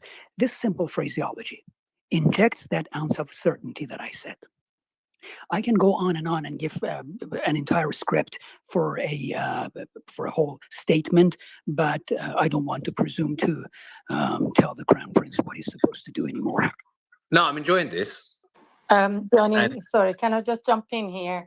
Because I think there are things that are happening in the background that me and you don't know. I do know for definite that there are things going on in the background with the they call it Guard of Javidan members, who also are soldiers who are defected, but not openly. So there are lots of soldiers and Basijis even who have defected, but it's still the order from Shahzadeh hasn't gone out to actually physically come out and say you have defected. So, but there are reasons for it that it's not public information, because if it's public information, then the government will know, and government can then do things to stop things happening. So there are things that are happening. Shahzadeh is absolutely doing an amazing job with showing his leadership very cleverly, organizing everybody who has defected, everybody who is a member of the Guard of Javidan in Iran in particular. So there are orders that are going forward to people in Iran who are part of Guard of Javidan to do things that they need to do. But me and you wouldn't know about it. I just know that these orders are going through. So when we say, why isn't the army out? Why aren't the people who have defected in army or Basij on physically coming out and showing themselves? Me and you don't know when the order is going to go in for them to come out. Maybe right now, if the order went in, it wouldn't be as effective. maybe there is time that they're going to be called to come out. I don't know. But I do know that there are things going on in the background, and especially with Garda Javidan. So there are things happening. But again, I couldn't answer it 100% because I don't know all these orders, what is happening in the background. But I do know of people who have received orders to do certain things, and they're doing it. Yes, you're right. However, the key word in what you said is we don't know. And if we don't know, a lot of other people, millions of ordinary soldiers inside Iran, don't know either. So, if I may presume to humbly offer His Royal Highness another piece of advice, he should say something that everybody will know once he say it. And one other thing that he can say is something that shows that he's been coordinating all these moves with the Israelis. For example, he can say that Israelis are not going to target people who go to such and such places, say soldiers who leave the barracks, for example. Something as simple as that. It goes a long way to tell people that he is in the position of leadership and is recognized as such in the international arena. Forgive me, Your Royal Highness. That's all right. Yeah. Can I just ask you, are you Iranian? Yes, I happen to be Iranian despite my deceptive accent. No, that's fine because I was میخوای just going میخوای فارسی حرف No, بزنم؟ no, اگه no, it's میخواید من okay. فارسی It's براتون okay. حرف It's good بزنم for صحبت everyone کنم. to hear what we say. Because when Israel originally, or when during the 12-day war, we had all of a sudden a lot of people who supposedly were against the Iranian government, the government in Iran, but they were very sympathetic with people who got killed. So I think Shahzadeh, or the future king of Iran, is extremely clever in how he's handling this, because you need to be, I think, very, very cautious how we behave towards another country. At the end of the day, it's a kind of an invasion. If another country interferes in your country, that's an invasion. So we need to be very careful how we put that across, even though me personally would love Israel to come in and take the guys out and leave us in peace. But at the end of the day, still legally by the world sort of understanding, it's a kind of an invasion, and no country can actually openly say, especially King Reza Pahlavi, cannot openly say that he actually supports that. But he does come out and say, when this happens, government in Iran, this government is really weak, come out. He can say that. But he cannot say, oh, I'm coordinating things with Israeli government. But he did send his group of, from Nufti, he sent his group of workers to Israel to talk about different things to support Iran uprising and taking back. So I think from my point of view, I think that Reza Shahzadeh is doing an amazing job in managing the whole thing.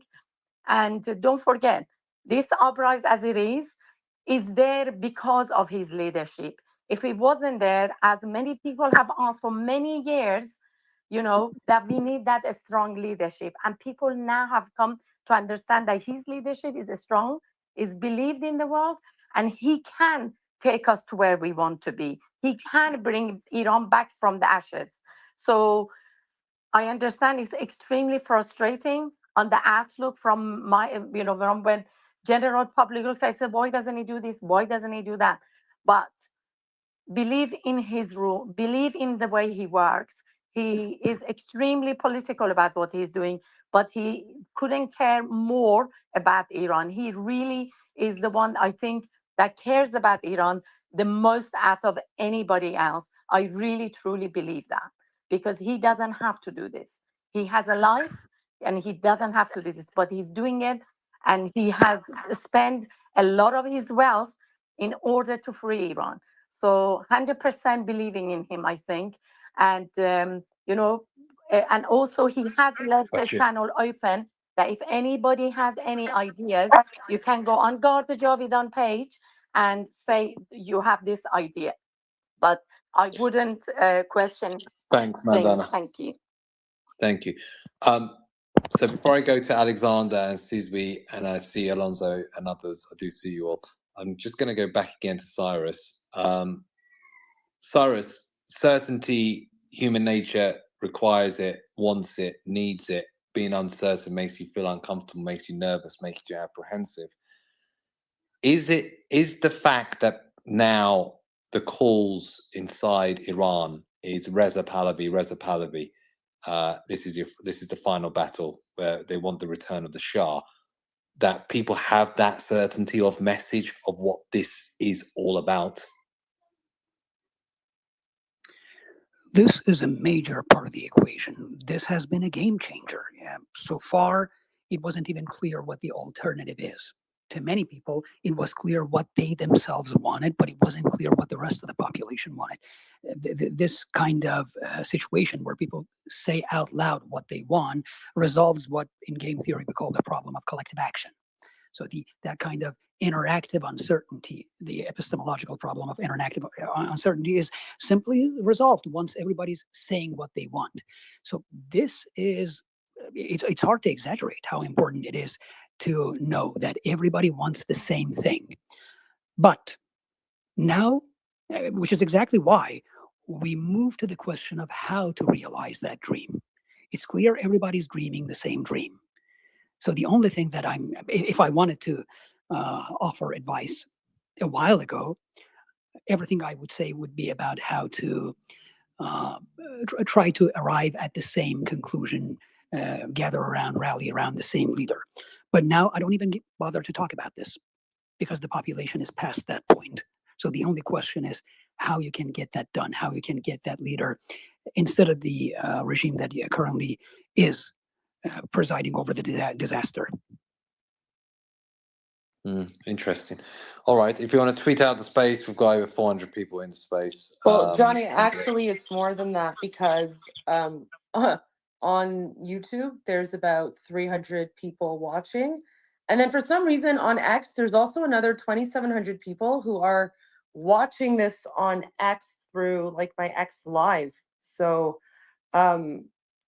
yeah, so for people who are watching like the video stream on X Live, if you want to like join in the conversation, you're welcome to just join the audio space instead. I just want to point that out as well. But no, there's a good there's over 3,000 people who are tuning in from both YouTube and X right now. So just want to give a shout out to everyone on YouTube and X as well. Yeah, Can I add on top of that, Johnny? Hold on a second, Annie. She's good, isn't she, Goldie? Goldie, can you please put your YouTube channel up so people can subscribe to it? I think it's important to give some love and collaborate, folks. That's one thing we have to get better at as a community, collaborate, help each other. I've been big on that, really. Sometimes I've been frustrated about it as well. So if you put that up, just subscribe, it takes 5 seconds. All right, Alexander? Hey, how's it going, everybody? I think Sis was right before me, so let him actually talk. So I think I saw his hand. Definitely want to get to him, but he has spoken before because you haven't spoken. All right, roger that. Appreciate you the time and everything, Johnny. It's really good to see you. It's been ages since I see you last in Clubhouse, and also much love to Goldie. Yeah, bro. It's been ages. Yeah, yeah. It's really great to see you and see what you're doing, and like I highly appreciate you as another like compatriots do of what you're doing like for Iran and in your spaces. So highly appreciate it. Great to see you, Goldie. I just want to like add a couple of things. So a couple other people got shot actually in Kudash, unfortunately in Isfahan, and I have like other news that Tabriz has joined the basically demonstration, and they will march out very soon. So there are people gathering in Tabriz. So I have it like actually in the videos. And also I just added like some videos in Kudash that people who got shot. This is a very this is an amazing time that we have had like President Trump in office, and also at the same time Netanyahu was in the in Mar-a-Lago and visiting him, and all this stuff actually broke down. This is an amazing opportunity, and also it is an amazing opportunity at the same time to just do a couple of things. One, be the voice of people in Iran, use as many as hashtags and like everything as possible to add basically other groups and other compatriots around the world, and just shine a light actually on what's happening in Iran. That's really, really major. And also, the second thing is the internet. So, as a cybersecurity advisor and internet activist, we do our best, like, to give out, like, free VPN to our people in Iran, and we achieved an amazing amount. So, about the very last time that me and my other compatriots actually done such amazing thing, we reached out to 30 million people using that free VPN. So we encourage like other parties around the world do the same thing, and think about this massively. And to my other compatriots that were talking here, just put your focus on not arguing, in like constantly tell people to basically do what they need to do. Just focus on what you can do and what you can achieve. And the very last thing that I want to irritate the most, if you're trying to march out in your city, country of foreign countries, please grab their flags, show them love, and also take your beautiful three-color lion and sun basically flag as well, and just wave it through the air. And don't forget, if you want to be seen, you have to bring other people's in. So what I meant by that is, like, most of the foreigners are very far from the understanding, what is this flag, where is this coming from, what's the nature of it, what is the people are shouting out there, because most of these marches using a slogan such as like in Persian languages, and some other ones are in English. So just put the focus on that to grab as much as attention possible, and give other people a shout out to able to see you and support you massively. Thank you very much. Mike off. Javid Shah, Javid Shah, Javid Shah, Payande Iran. Yeah, beautiful, my friend. Great stuff. Great to hear from you. Okay, so I'm going to go to Sizwi. Okay. Johnny, I wanted to like, did he say Javisha? Because I'm beginning to learn Iran Persia now. Because, like I said, I will be one of the first people that will be taking the next flight to Iran, to Tehran. So, is it Javisha? I don't know. Like, I stand corrected. Okay. Goldie. Yes, you did amazing. Okay, thank you.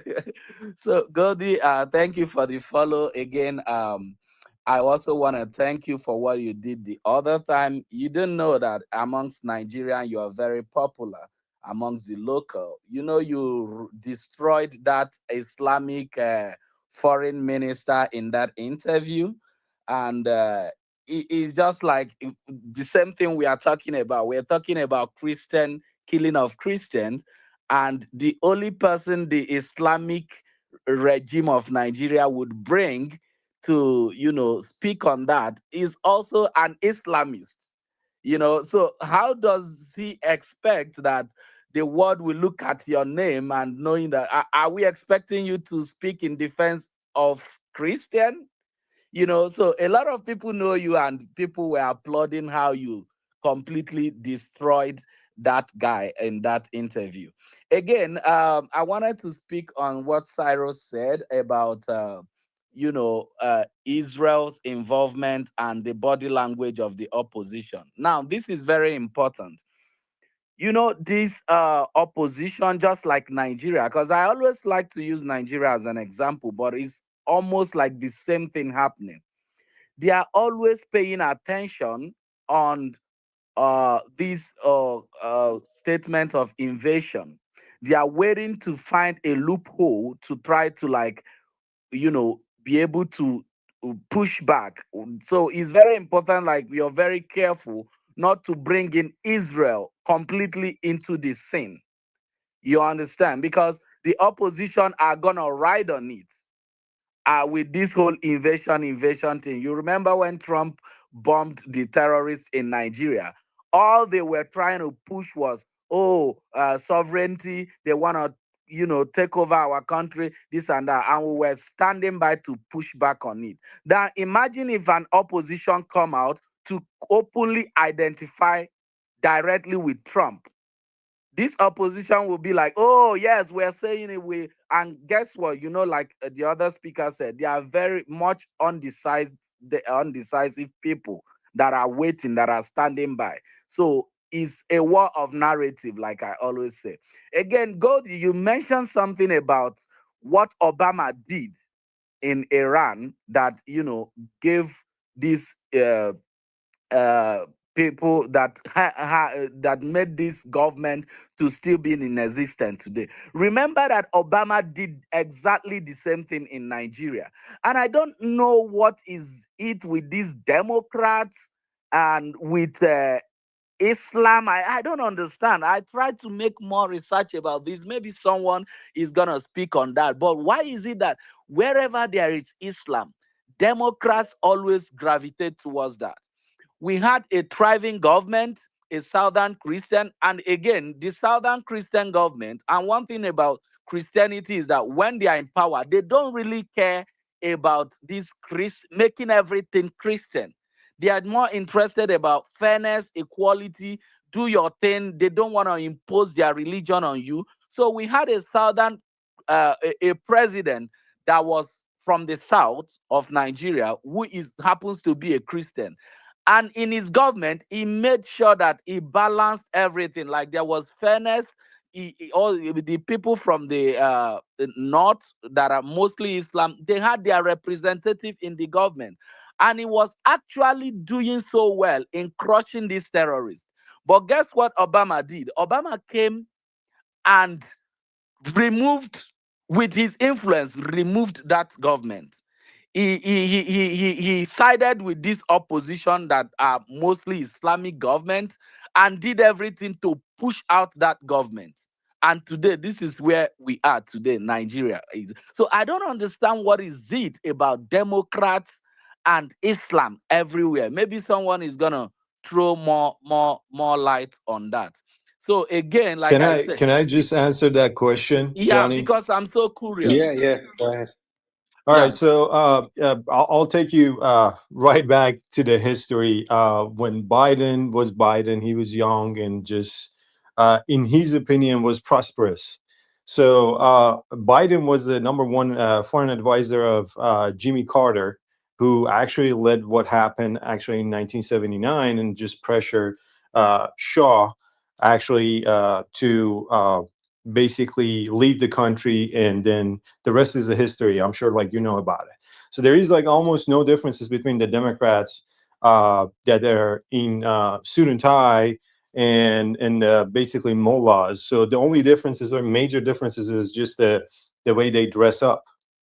The opinion and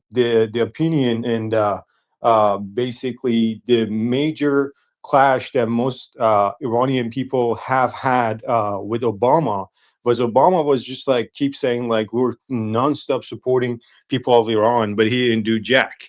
And most of the people in Iran actually do hate him just because of that. And his foreign policy was complete trash.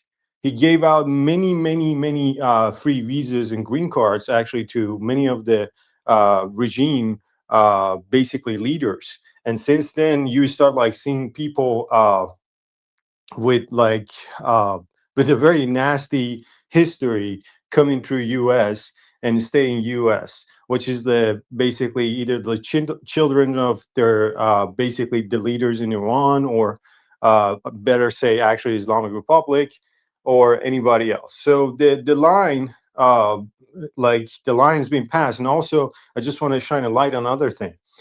Muslim Brotherhood was just first recognized as a terrorist organization in Trump administration solely.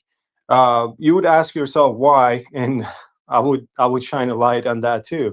The reason behind it is Muslim Brotherhood ideology, which has actually created Al Qaeda, Hamas, and like many basically dictatorship in like basically radical Islamists around the world. It's the playbook that they have. And this is funny enough. Ali Khamenei, the dictator of Iran at the moment, he was a supporter of Muslim Brotherhood, and he played that book word by word. And it's just like very interesting to see that. And the other reasons you can find and like, you know, go around it is just like going through history, basically back end of the Democratic Party, which was once upon a time basically a great party, which isn't right now. I used to be a Democrat, and I'm actually very proud to say never going to be a Democrat, just because of all the false hope, all the false information they put out there, to not supporting actual people, but the regimes that actually killing so many people. Syria, Iraq, basically. You can just like find them like everywhere, like Egypt. You can easily find them all around the world. So thank you very much for listening to me, Michael. Johnny, you mind if I add a couple of sentences since two people addressed me? Yeah, go ahead. Sizwa and Mandana said that the leader of the opposition shouldn't sound like he's on the side of a foreign power. And they're absolutely right, which is why my phraseology was carefully crafted. I didn't want to take too much time, so I didn't get into the details. But the kind of statement that I suggested sort of suggested that such and such people should not be harmed, should not be hit under any circumstances. So he would, if he chooses the right phraseology, he's going to sound like he's asking Israelis not to hit these people, at least. Not that he's asking as Israelis to hit somebody. He's asking them to not hit somebody. So these are matters that you're absolutely right about, but they can be resolved by the kind of statement one makes. It's possible to strike a balance between maintaining your position as the internationally recognized leader of the opposition and not being a puppet of a foreign power. Thank you. Thank you. I'm going to go back to Sizwe to finish his comments, and then I'm going to go to Alonso. Okay, thank you very much. But I have something small to tell Sizwe what he asked before. Yeah, please go on, please. Oh, thank you, Sizwe. Just you asked a very good question about the connection between like what's the connection between the Democrats and the Islamists? It's a very good question because it's so peculiar to look at this connection. You have, you know, like we talk about it in Israel about these people that they call themselves gays for Palestine. It's like an oxymoron because the Islamists would kill these people first. So you say, how can these people support them? And this is a very big question. I will offer you a way that I think about it and just an explanation, and you do with it what you think.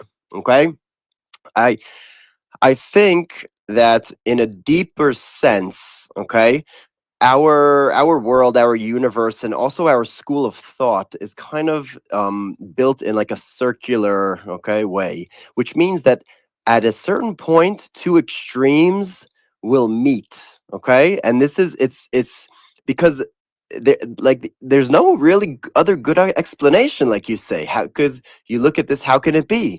So at the depth, in a deep sense, okay, you find secular democratic thought meeting extreme Islamist thought. And where do they meet? Okay, they meet at a point where they are turning against the understanding and the belief of the sanctity of life. Okay?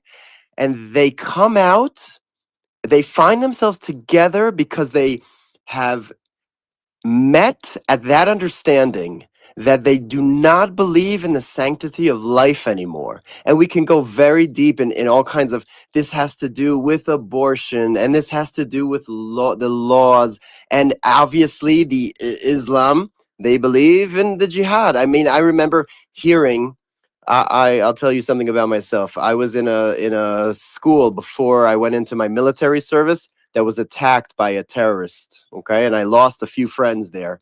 And I remember, and I'll never forget, the mother of this terrorist was interviewed, and she said, and this was said by many mothers of terrorists, I wish all my other sons will go and be shaheeds. Okay, they want to be a shaheed. They want to give their life to Allah as if it is some noble cause to go die. So in a sense, you have a meeting on the spectrum of these two ideologies, okay, which are on the one hand totally opposite, but in a deeper sense they believe in something similar. They believe basically in the sanctity of death, okay, and they take away the belief that of life as the highest moral. It's flipped around, and then they meet, and what happens then is that they are basically both fighting the Western fundamental value system, okay? Because the Western fundamental value system is based on the understanding of the sanctity of life, of human rights, of human ownership.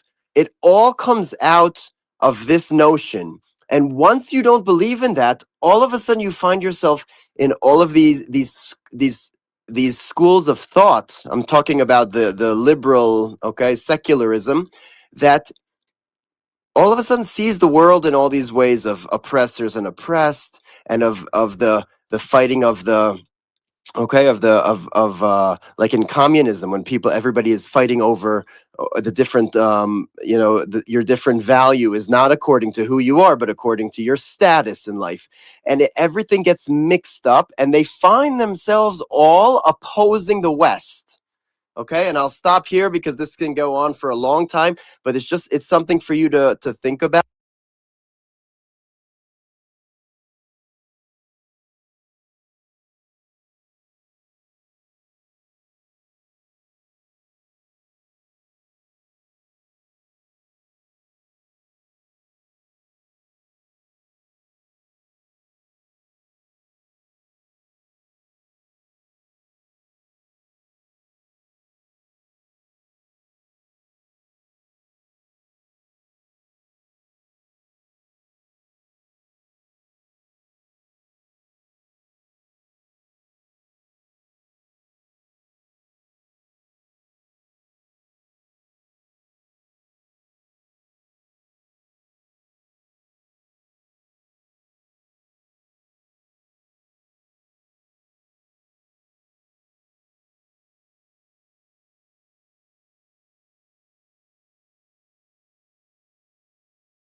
And to this point, I would just conclude here that where the Shah could, to Arya's point, where he could be kind of talking about how he's accepted in the international community, is he could simply say that he has spoken to Netanyahu and Trump, and that they look forward to renewing old ties with the monarchy and with Iran once the regime falls, because that still sets him up as internationally accepted, and it doesn't require him to say somebody's specifically directly interfering in connection with him, but it does set him up as a dignitary. I got to run, but love the space. Appreciate you and Goldie hosting this, and we'll try to listen and come back when I can. Thank you, Alonso. All right, we're going to go to Vicky. Hi all. So, Johnny and Goldie, I don't know if you discussed it, but there is a very, very interesting coincidence in my mind between Bibi's visit to Trump and this eruption of civil unrest in Iran.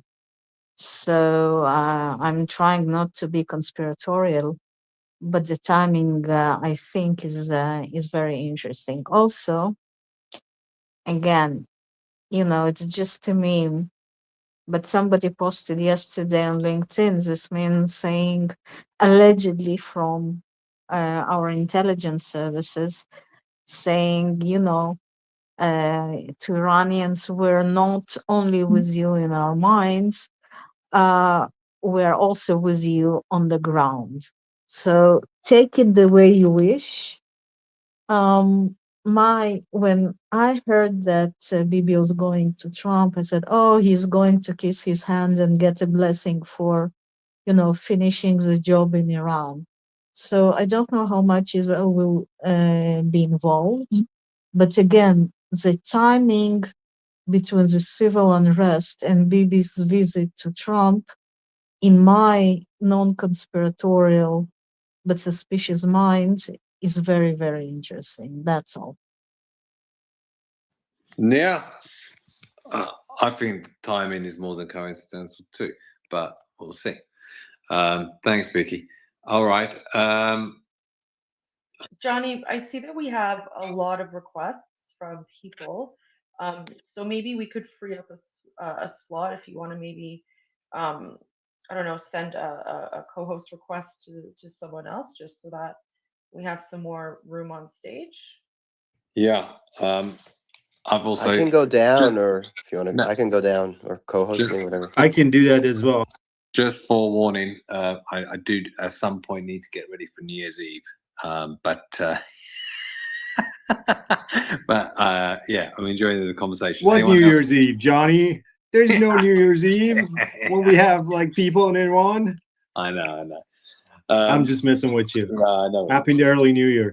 Well, yeah.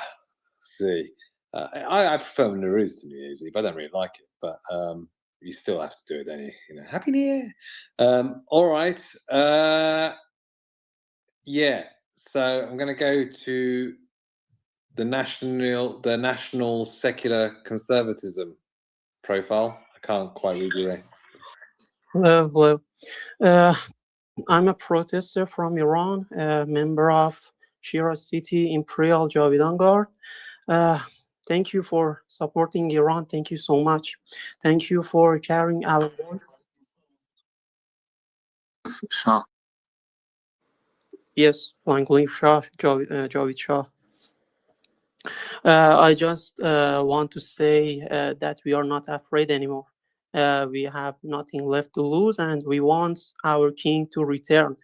We have to keep pushing and fighting until the first domino of regime collapses falls. And when that moment comes, everything will move so fast, and nothing will be able to stop the fall. And also, we hope that the Army Guys Force, who have formed an alliance with our Majesty Shah Reza Pahlavi on the taking back Iran projects, will come to help us. Thank you so much.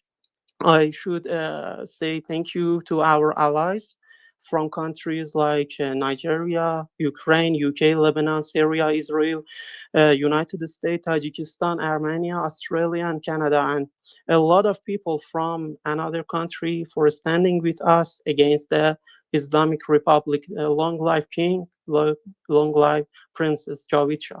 Thank you so much. Are you in Iran at the moment? Yes. Okay. What does that first domino look like?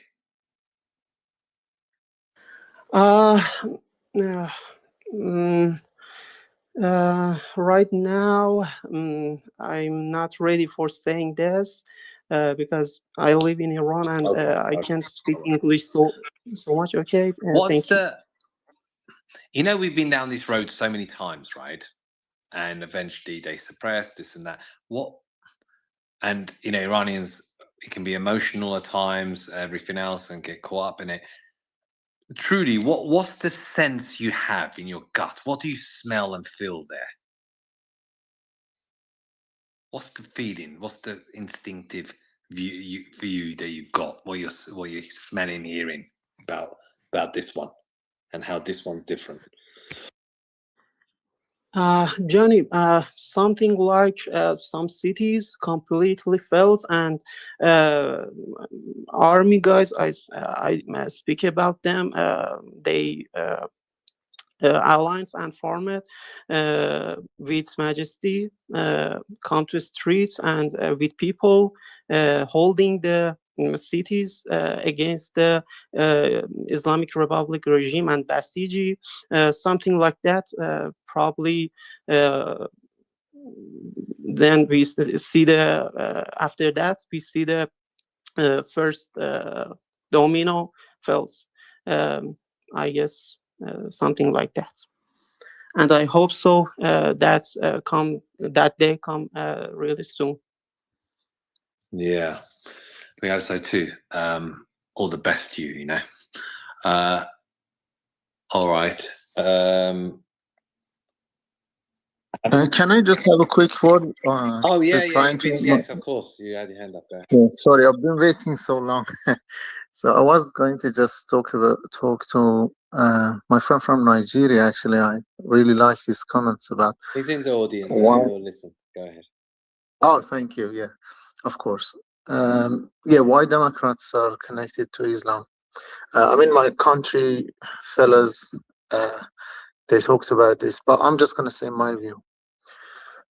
The thing what you got to realize is this connection is not from yesterday, or a week ago or a year ago. This has been years ahead of this. So if you look at Iranian Revolution, or they call it revolution, on 1979, these people were there together in that revolution, Islam and Democrats or lefties, because the West is taken by the lefties. And in 1979, they came together and they removed Shah from Iran and put Islamists into Iran and destroyed our country and the whole Middle East. They worked together since then. And then today, you can see them, those lefties, they're supporting this Islamic Republic and every other Islamic moves around the world. They supporting them. They boycott everything that Iranians are doing right now in whole legacy media. You can see that. I saw it in last uprising of Iranians. You see it now again. That's what they do. They work together, or they're one. But I always ask myself, what brings these people together? The thing is, these guys behind the scenes, they are together because they're supported by same source of money. Those banks and oil companies that wanted Shah out of Iran, they're the one behind these people. That's my view. You know, the amount of documentaries and programs that will be made when this regime finally falls, and who did what and what was involved and everything else. I mean, is going to blow your mind, I think, to be honest with you.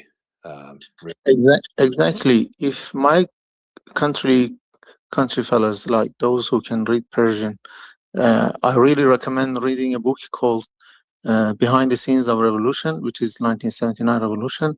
The guy who wrote the book is Jafar Shafizadeh, because what they done, even Islamic Republic, they made another book of their own version of this book and publicized it.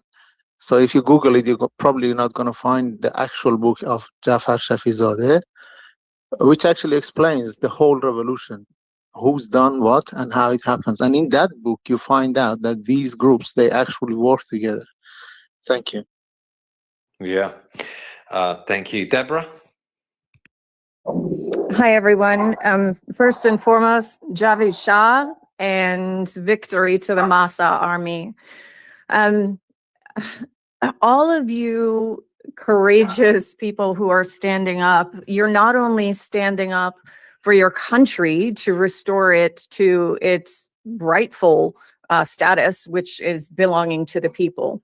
What you're doing, I have said for years, 10, 15 years, that the people of Iran, the young people, the women, White Wednesdays, just everything that all of you have given, you're not only fighting for your country, you absolutely are the civil rights and the human rights luminaries and heroes of our time, of our generation. And so the entire world is indebted to you and to the courageous examples that you are making and the sacrifices and the risks that you're taking right now in streets and squares and universities all over Iran.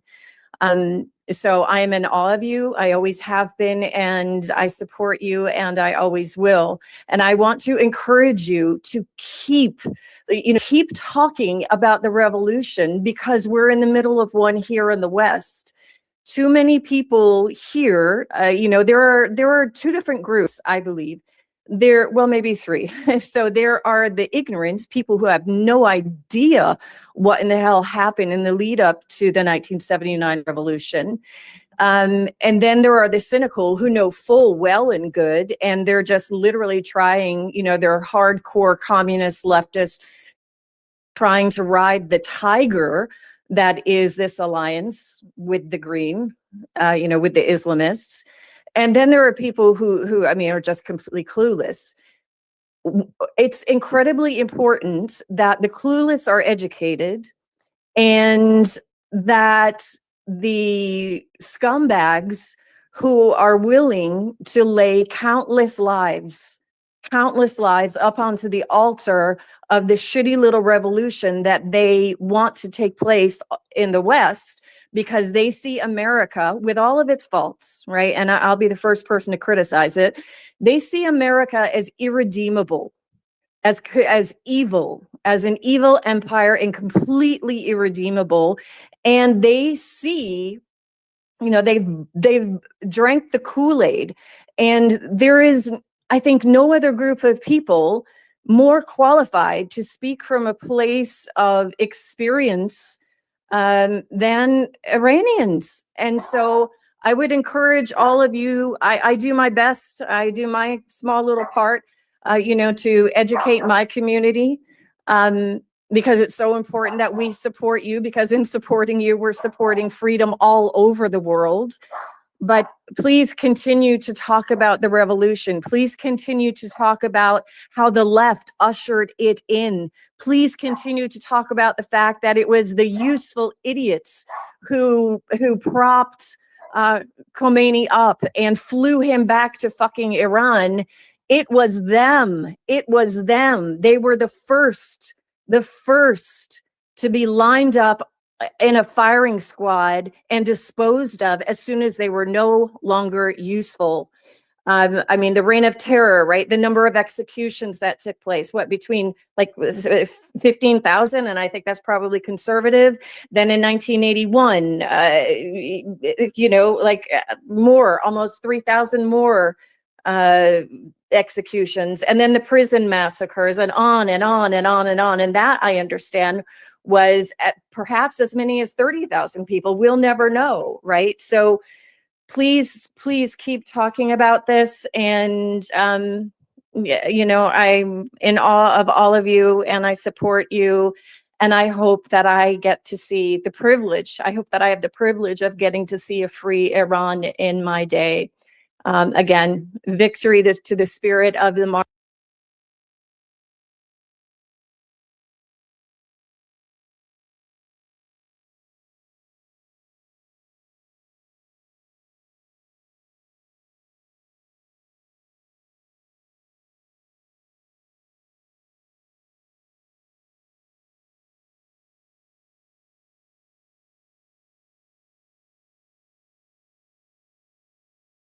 Which unfortunately my screen was strange and I couldn't see who is talking. I still can't say who is talking. But let me just put my 2 cents. The best explanation I have ever heard was in this space by one account that was trying to explain to our Nigerian friend that what is it, what the Democrats and Islamists have in common.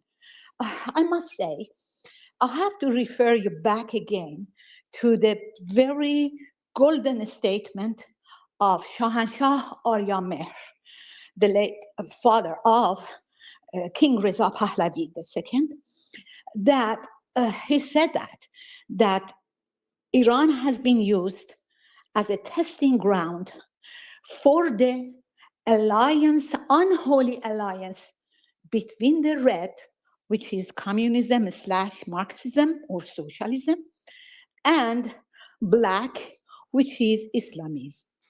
The truth is, I've been thinking for years, really what is the common ground between Democrats and these Islamists, at least with the government of Iran.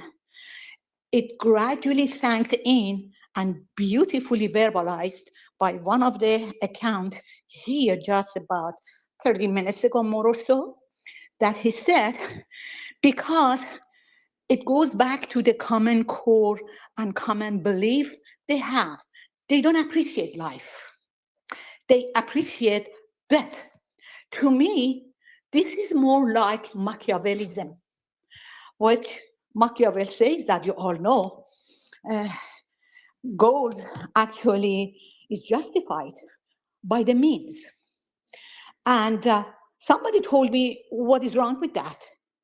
If we can get to the goal, whatever it takes, it's okay. My response to that person was, then what is wrong with Hitler? Then what is wrong with Khamenei? Then what is wrong with Khomeini?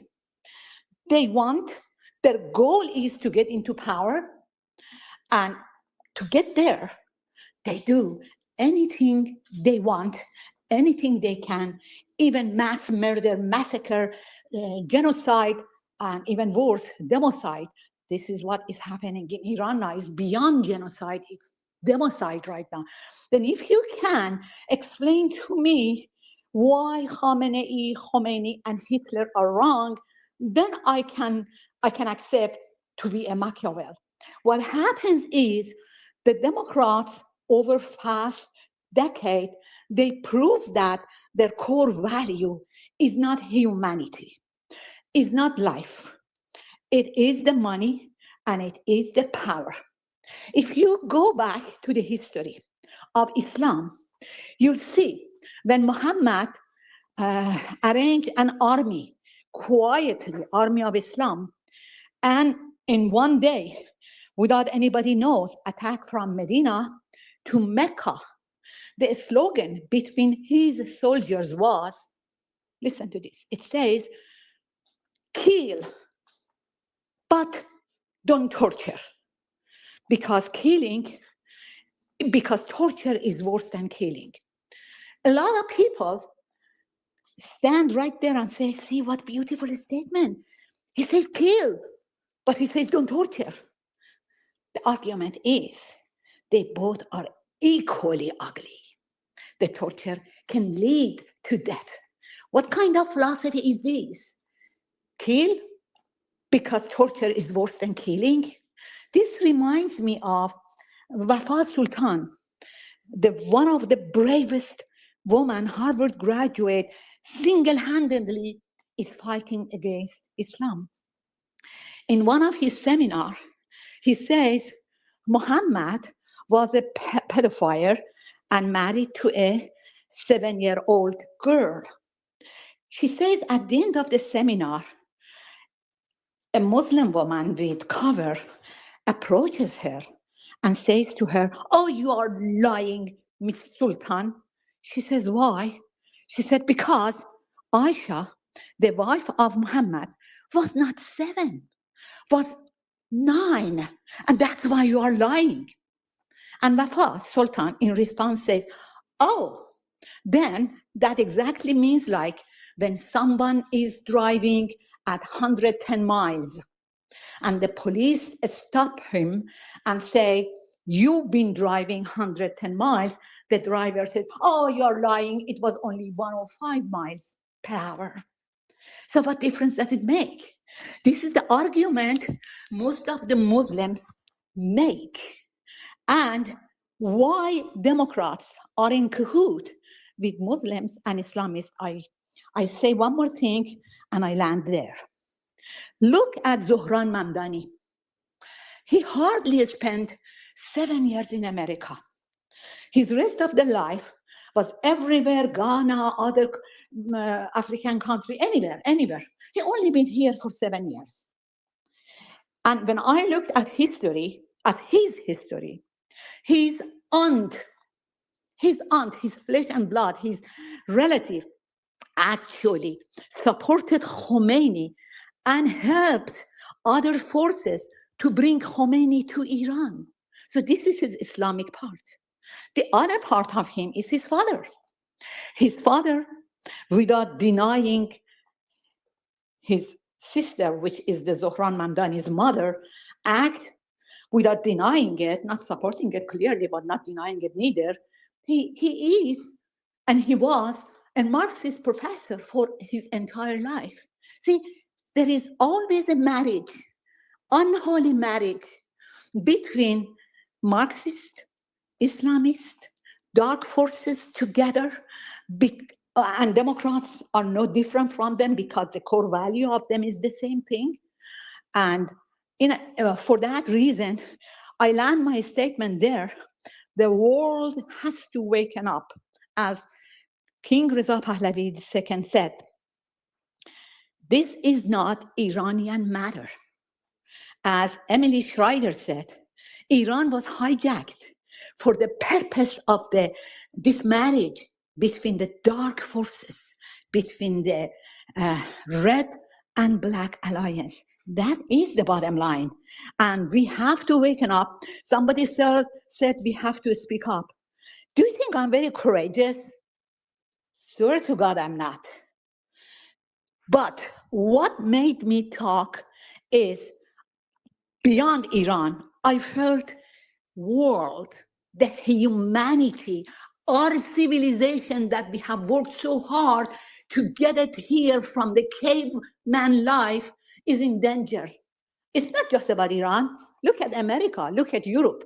So this is actually, has to be a co-effort between all of the leaders. I'm done. I know I run. I have a tendency to talk too long. That's all right. I apologize. I land here. Thank you. Don't apologize. Thank you, Soraya. All right. Apparently, the internet's been cut off in Hamadan. John, can I add to this, please? Yes, but be brief, please. Yeah, I just was going to say is exactly true what she's saying. We see today we're not in Iran, like this current uprising protest against the Islamic Republic. We're not just fighting mullahs, we're fighting lefties. Like right now in Twitter and other social media, we see lefties are trying to hijack this revolution by bringing words that none of the Iranians want. That's why we want to constantly keep saying Javid Shah, because that's the only thing that stops them. And that's what we want. Yeah, and be loud and proud. Okay, Amin. Sure. Do you hear me? Yeah. Okay. I was here to bring up some points about the revolution and what we can do inside and out of Iran. I'm talking about the Iranians, what we can do. But I see your audiences, most of them are from other countries, and there is a question why leftists supported Khomeini. No, that's interesting what you were going to say. Okay, so you want to know about the revolution? That's what you want. Yeah. Sure. So I go in my background. I am here in the streets of Toronto. I'm almost every day driving my car with the flags of Israel, Lion and Son of Iran, and Canada in the streets. And we have actually organized numerous gatherings. For now, there are two things. Out of Iran, wherever you are, come to the streets. If you know a group that you can join them, okay, join, provide a gathering, just shout Javid Shah. Even if you don't know anyone, it's as simple as having few flags on your car, the flag of the country you are hosting, the flag of Iran, crowned lion sons, preferably crowned lion sons, and a nation that is supporting us, to meet Israel, and drive in the streets. You will find the people who are thinking the same as you. Unfortunately, right now I'm in Vancouver, and I see, for example, in Toronto, there are two gatherings, both of them indoor. There will be soon another one. It will be a rally. When they finalize it, I will let everyone to know about that. This is about out of Iran. Come to the streets and be the voice of the Iranians inside Iran. About Iran, there are two important points. First of all, ignore universities. The revolution is possible in the streets. Universities are controlled by leftists. They will just turn your revolution into a simple change from mullahs to mullahs with cravats. You know what I mean? I mean, they will just change the interface. They will not let the king back to Iran, and that's what they are following in the universities. Universities all over the world are controlled by communists and leftists.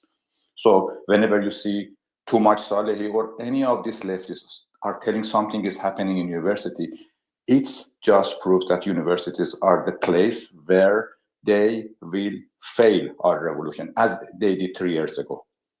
Come to the streets and be in the streets. The second thing about Iran, inside Iran, you don't need to be strong to come to the street. Guard Javidan Shahanshahi and Majid Reza Rahnavard, men like Majid Reza Rahnavard, can do their job when there are a lot of people in the streets. Just join the streets. Come to the streets. Anyone in Iran and outside of Iran who wants to support Iranian, especially inside Iran, like you go to your job 40 hours a week, 20 hours a week, come and walk in the streets. Don't look for where and what time. Whenever we hear they tell you go somewhere, or they tell you to be at a certain place at a certain time, it is just to like deviate what's the right approach. The right approach is come to the streets. Little by little, we will have enough population in the streets. Toronto is 4,000 people per square kilometers. It's the same story. Montreal is the same story. Victoria is the same story. Tehran has 13,000 people per square kilometer. They intentionally made our cities like crowded so that they pay less for the roads, for the electricity in the roads, and for public services. But that's the advantage that you can use right now. Guard Javidan Shahanshah is already shaped by the order of the king.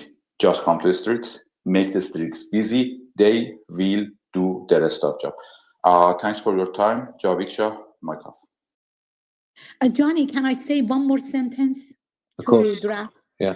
I am absolutely in agreement with him. This is just absolutely a plea to all the demonstrators in Iran. I've been there in 57, and I know how these three Sefaset, Mullah Taqi Mujahid, can hijack or even demonstration this time. Don't forget, do not go without the slogan of King Reza Pahlavi or Javid Shah or Reza Shah Ruhat Shad. Please, please, this has to be the highlight of all the slogans. Thanks. That's an important point. And this regime as well, don't underestimate that some of them morph and try to take advantage of this and somehow grab the reins as well. But it won't stick though, Johnny. The people are so educated. There's so much effort that the community and diaspora put in to educate each other. There is no way in hell that Iranians would fall for anything besides the king himself. Yeah, and that's what we want. Like I said, say it loud, say it proud. End of story. Great stuff, Barkway. All right. Sammy? I just have a breaking news real go on. quick. Yeah. So there was like a couple of people got shot actually in Isfahan and got injured moments ago, and the uprisings keep continuing right now at the moment, like in Shahrekord, Shiraz, Delfan, in many other places that I don't have it in my mind, but just like I'm constantly posting the videos from different cities, and if people like in basically in English languages, they're not able to read it, there's a very quick way to fix that. On top left of the basically tweet, you can click on translate and it will translate it to whatever language in your favor.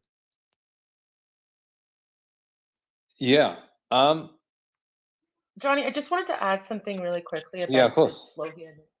About this slogan, Javid Shah. Like I'll say this in Farsi, in Persian, and then I'll explain it in English. So ما بعد از نمیدونم چند سال تلاش و مبارزه شعار جاوید شاه بین المللی شد. شعار این آخرین نبرد پهلوی برمیگرده بین المللی شده. So نگران نباشین. مردم که داخل کشور هستند خودشون خیلی از ما آگاه ترن و میدونن که چجوری چپگرا توی سالهای قبل شعارا رو یه جورایی عوض کردن معنیشو که مثلا نه این حالا ربطی به یه چیز اینه اونه whatever، ولی با این همین که الان شعار جاوید شاه بین المللی شد there's no going back، یعنی دیگه نمیتونن هیچ کاری بکنن. So I just want to explain this in English. So for many non-Iranians, especially those who are new to the space, those who are watching on YouTube, and even those who have never seen or heard anything about Iran before, what I'm noticing is that many people, even like under my comments, are wondering, wow, like what was the switch for people to say Javid Shah, aka Long Live the King? The slogan Javid Shah has gone international. It's gone international. Anyone and everyone who's looking at Iran right now is seeing just the same message. Javid Shah, which is Long Live the King, that's the current Shah of Iran. People are saying این آخرین نبرد پهلوی برمیگرده, which is this is the final battle. Pahlavi will return. They're saying Reza Pahlavi این از شعار ملی, which means Reza Pahlavi. This is the national slogan of the country. Again, Reza Pahlavi is the name of the current Shah in exile. So for many of you who are wondering, why this shift, why this change in messaging, that's because Iranians in the past, any other chant or slogan that they have used, these chants and slogans have been co-opted by the communists and the Islamists and the leftists to change the narrative. So the fact that Iranians support the Shah and want the Shah to return, this is not new, right? This is not something that just happened overnight. This is what Iranians have always wanted for decades. But of course, in the past, because of all the historical revisionism when it comes to the former Shah of Iran, Mohammad Reza Pahlavi, or as we call him, Shahanshah Aryamer, because of all the historic revisionism that the communists and Islamists put out. You know, the Shah was a dictator, Savak tortured people, you know, all that nonsense. Many of us Iranians were hesitant to say who we want and what we want, and that was because we were faced with this seemingly insurmountable wall of disinformation that had been propagated by the leftists and communists and Islamists for a very, very long time, even though we Iranians know the truth. So this is why like my personal opinion on this is, in the past, like for example during the Mahsa Amini riots, even though people wanted the Shah to return, the slogan was, you know, women life freedom or things like that. But what the communists and progressives and leftists did is they took that movement, like they took that slogan of women life freedom, and then they made it seem as if the Mahsa Amini uprising was a feminist movement, which it actually was not, because it was Iranian men who were out in the streets, and it was Iranian men who were being murdered by the Islamic Republic for going out in the streets. Slaughtered, to be honest, Yes, Goldie. Sorry for interrupting no, you. 100%, slaughtered, and you know, many of them were hanged. I mean, the first Iranian who was, you know, officially, quote unquote, officially hanged by the Islamic Republic for participating in the Mahsa Amini uprising is Mohsen Shekari, an Iranian man who was out there fighting for freedom.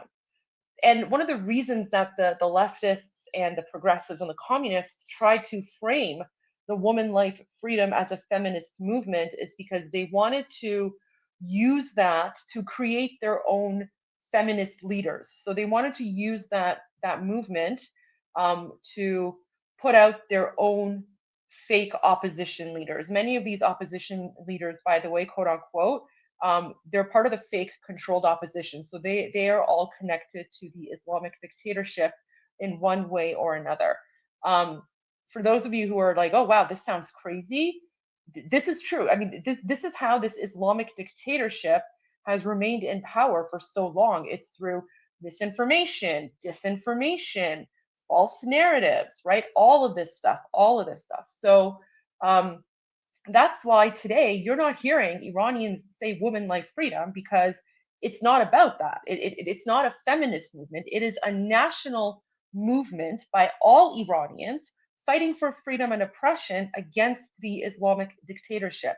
And the reason that you are hearing Iranians all across Iran in the millions, they are chanting Javid Shah, they are chanting Long Live the King, is because that is the one slogan, that is the one chant that the leftists and the communists and the Islamists cannot take away from Iranians. They cannot take that away and change the meaning into something else. So Iranians have learned their lesson. They have learned their lesson, and that's why you're seeing all of these leftist pundits or all these like apologists for the Islamic Republic, all of these like, or you know, all of the, you know, feminist leaders, or you know, whatever you want to call them, they're scrambling to try and like, either they're putting out like edited videos where, you know, it's just people walking and they're not saying anything, or they're adding like sound from old protests onto new videos. Like they're doing everything they can to try and manipulate the situation, because they know that there's nothing they can do or say when it comes to Javid Shah. Javid Shah, long live the king. این آخرین نبرد پهلوی برمیگرده. This is the final battle. Iranians will return. So I just wanted to add that there. So for those of you who are wondering why Iranians are now calling for the, like explicitly calling for the return of the king, it's because that's what we've always wanted. But you know, Iranians have been fooled in the past, and this time around, we're not going to be fooled anymore. So we're just being very blunt, very direct, and you know, it's a shame that this historical revisionism has demonized our beloved Shah, but we know the truth, and you know, we're getting the truth out there. So I just want to add that as well. Yeah, brilliant. Brilliant. Thanks, Goldie. All right. I'm going to go to Sammy, then Reza, then Alex.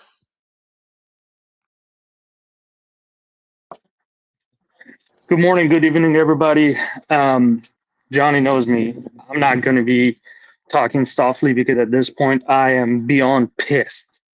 Goldie, I just want to say thank you so much for all the YouTube videos you're putting out there. And that's a hell of a work. Thank you so much. So let's get to this.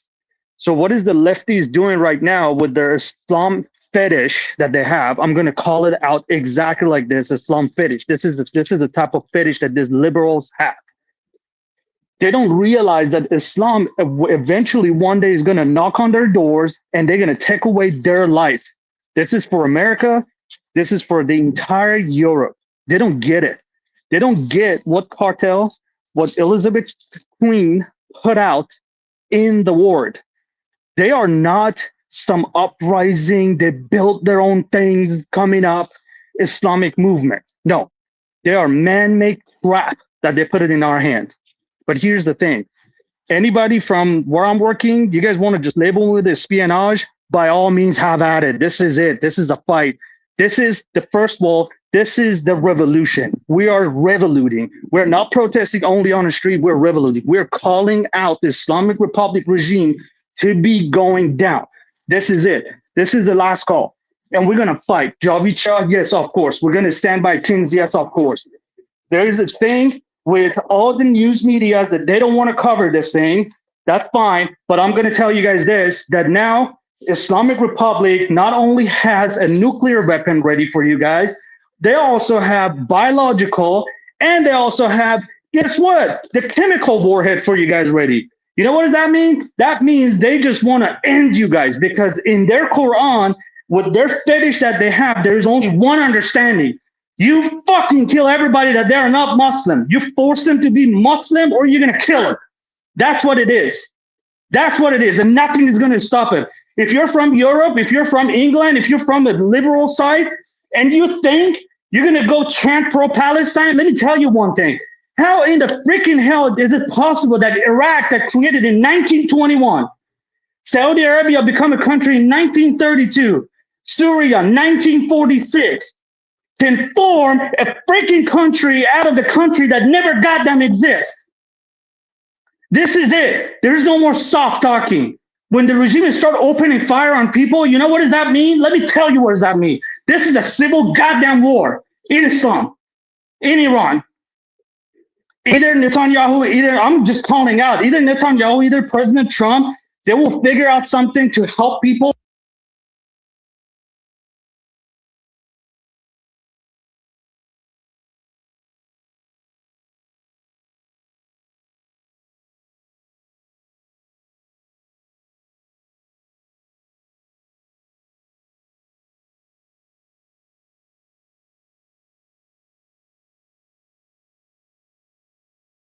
These liberals that they think that woman can be a man and man can be a woman.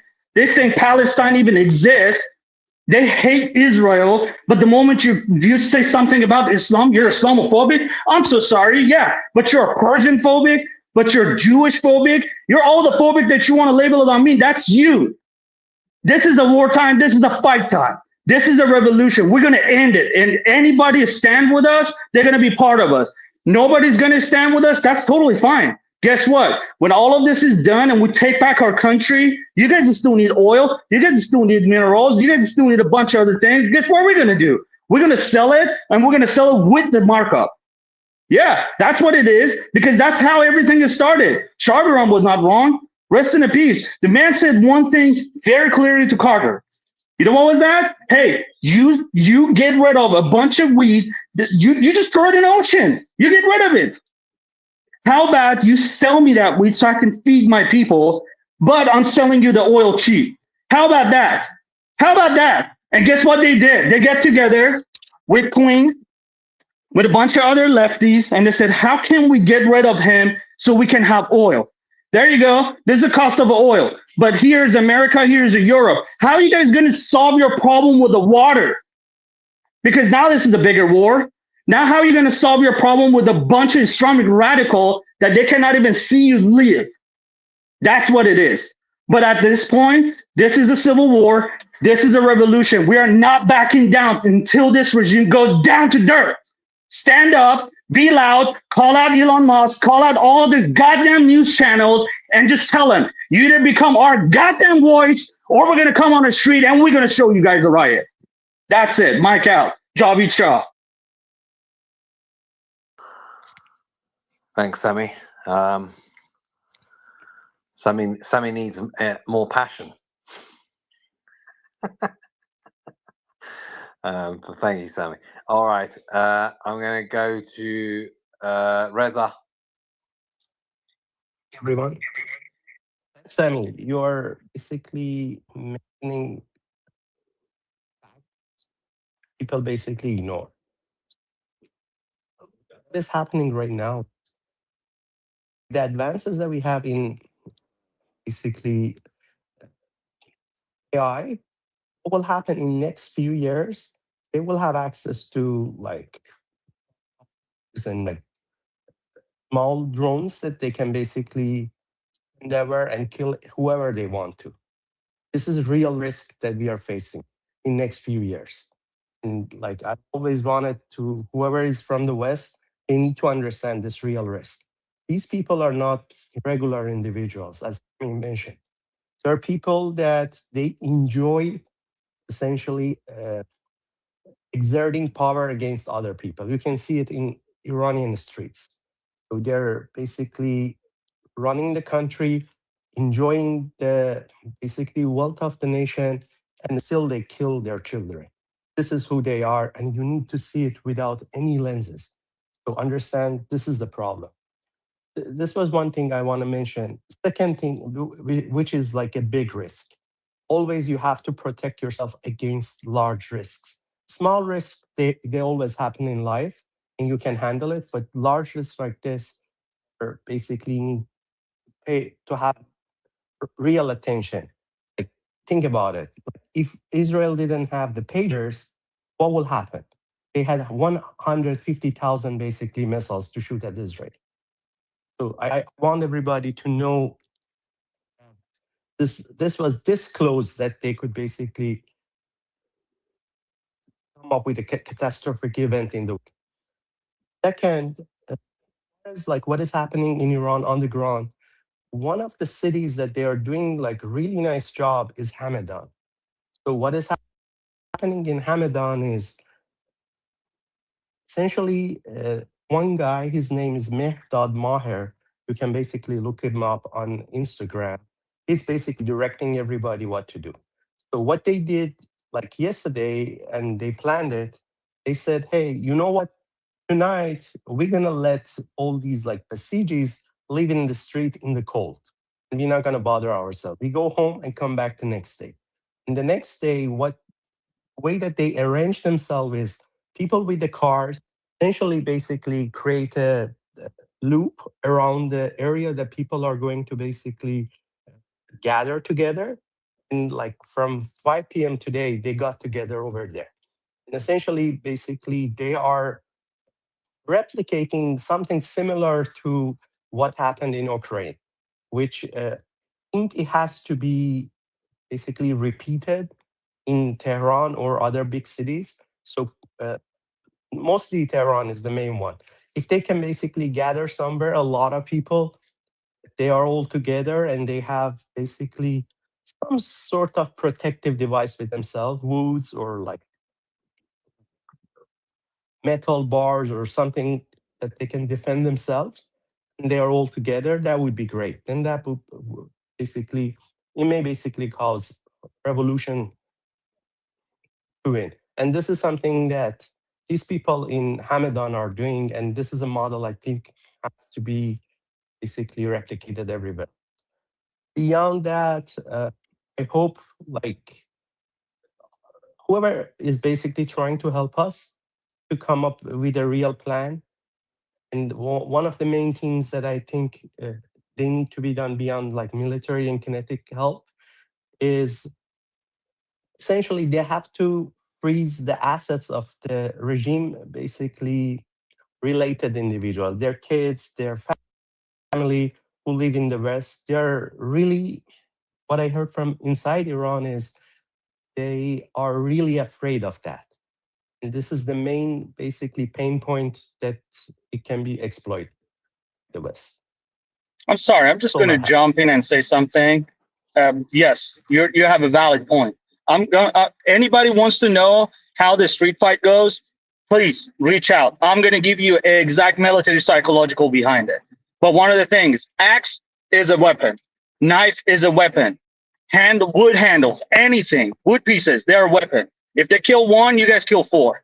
This is it. If they want to go to a civil war, let's go to the civil war. Because I see a bunch of military people in Iran, they're just standing, oh, we're behind people. You're behind people. You have the knowledge, man. You know how to fight. Get on a street and do something. Put people together. Tell them how to protect themselves. Fight it. But what's going on? Why are you guys quiet? Everybody's saying, oh, we were waiting for a king's order. King's already sent orders out. Fight. Be on the front line and fight. Be a true military. That's how America built. Okay, I'm proud to say I'm American because when the war breaks down, I'm going to be on the front line. But it's the same way. I still don't deny that I have Persian side. I am Iranian too. If this war wants to go like this, let's get a ticket. Let's go to Iran. Let's show them what can we do that they don't know. How we can fight that they don't know. And this is it. If they want to fight like this, we're gonna exactly fight like 1917. I highly recommend everybody to go read The Revolution of Russia. Go read it. See how people with the empty hand come on the street and killed everybody. They stand in front of a tank. This is it. Go grab an axe, go grab a knife, and teach everybody how to fight it. Anybody wants to know how to? Come on, reach me. I will give you all the answers. Thanks, Sammy. But the best weapon is the brain. And that is where you win. You have to use your brain. It's more mightier than anything. All right, Alex, over to you. Johnny, my friend, it's good to have you again, my brother. Voldi June, I hope you're doing well. It's good to have you as also. Noblissam.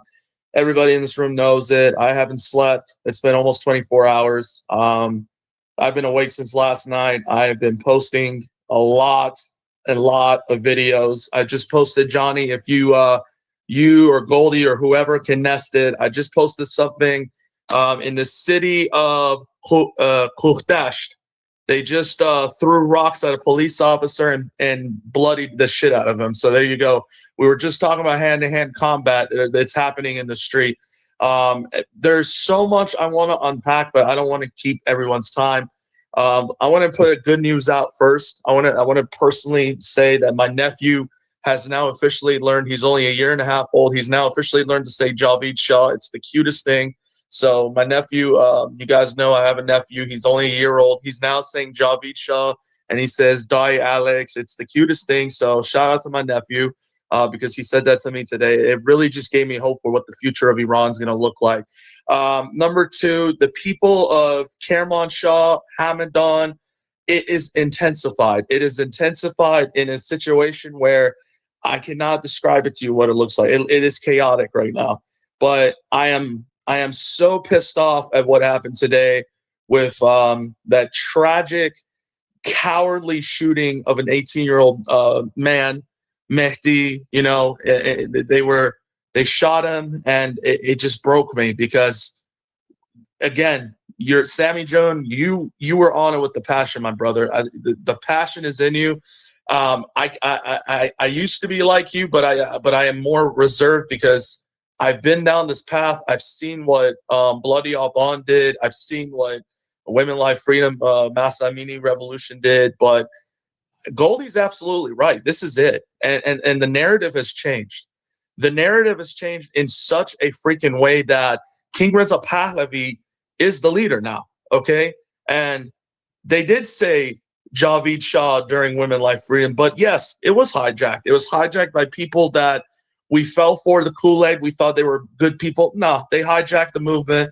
and they turned it into something that was not even meant to be. It's not a feminist revolution. But now it's time for us to wake up. It's time for us to fight.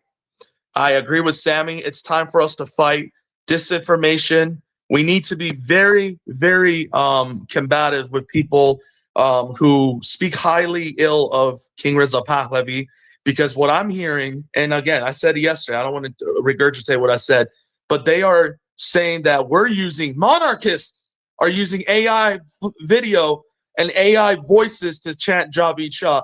And it's beyond BS. It's beyond bull crap, okay? The videos that I've been posted is straight from Iran. The people are wanting the Shah back. They said, this is the last line. Please, King Reza Pahlavi, return. And as someone who is from Kermanshah, Iran, as someone who is a proud Iranian Kurd, the narrative of that Kurds want to separate was broken, okay? Even tonight, they chanted King Reza Pahlavi's name, and they came out into the streets, and they went head-to-toe with Basijis running away in Kermanshah and in Hamadan. You're seeing what's that all across Iran, okay? It's just constant clip after clip after clip. It is so exhausting, folks, but it gives me so much passion and so much hope for this new Iran, because our young people, our Bazaris, everybody's now coming to the streets. And I know we're a little frustrated. I see it on this app, Johnny. I'm sure you've seen it. That when is Israel going to come in? We got to fight our own battles right now, folks. We got to keep going into the streets, and it's going to be nasty. It's going to be very chaotic.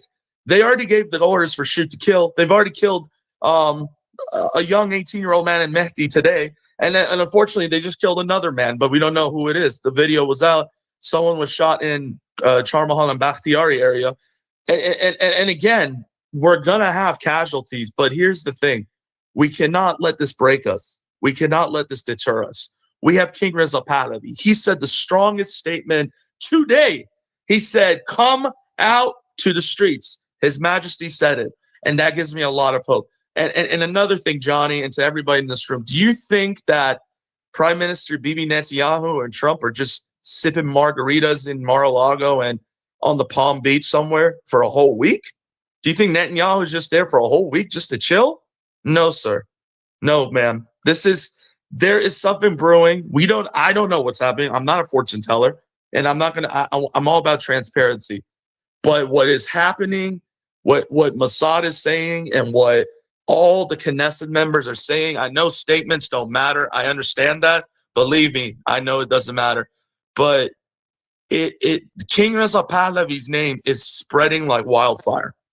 Not even just in Iran. People who didn't even want anything to do with him, people who, the naysayers, the progressive leftists, they're now eating crow. They're now eating crow because they can't regurgitate talking points or try to, they can't say, well, we have Emmy. None of that shit's going to happen anymore. We have King Reza Pahlavi, okay? And to anybody who's listening,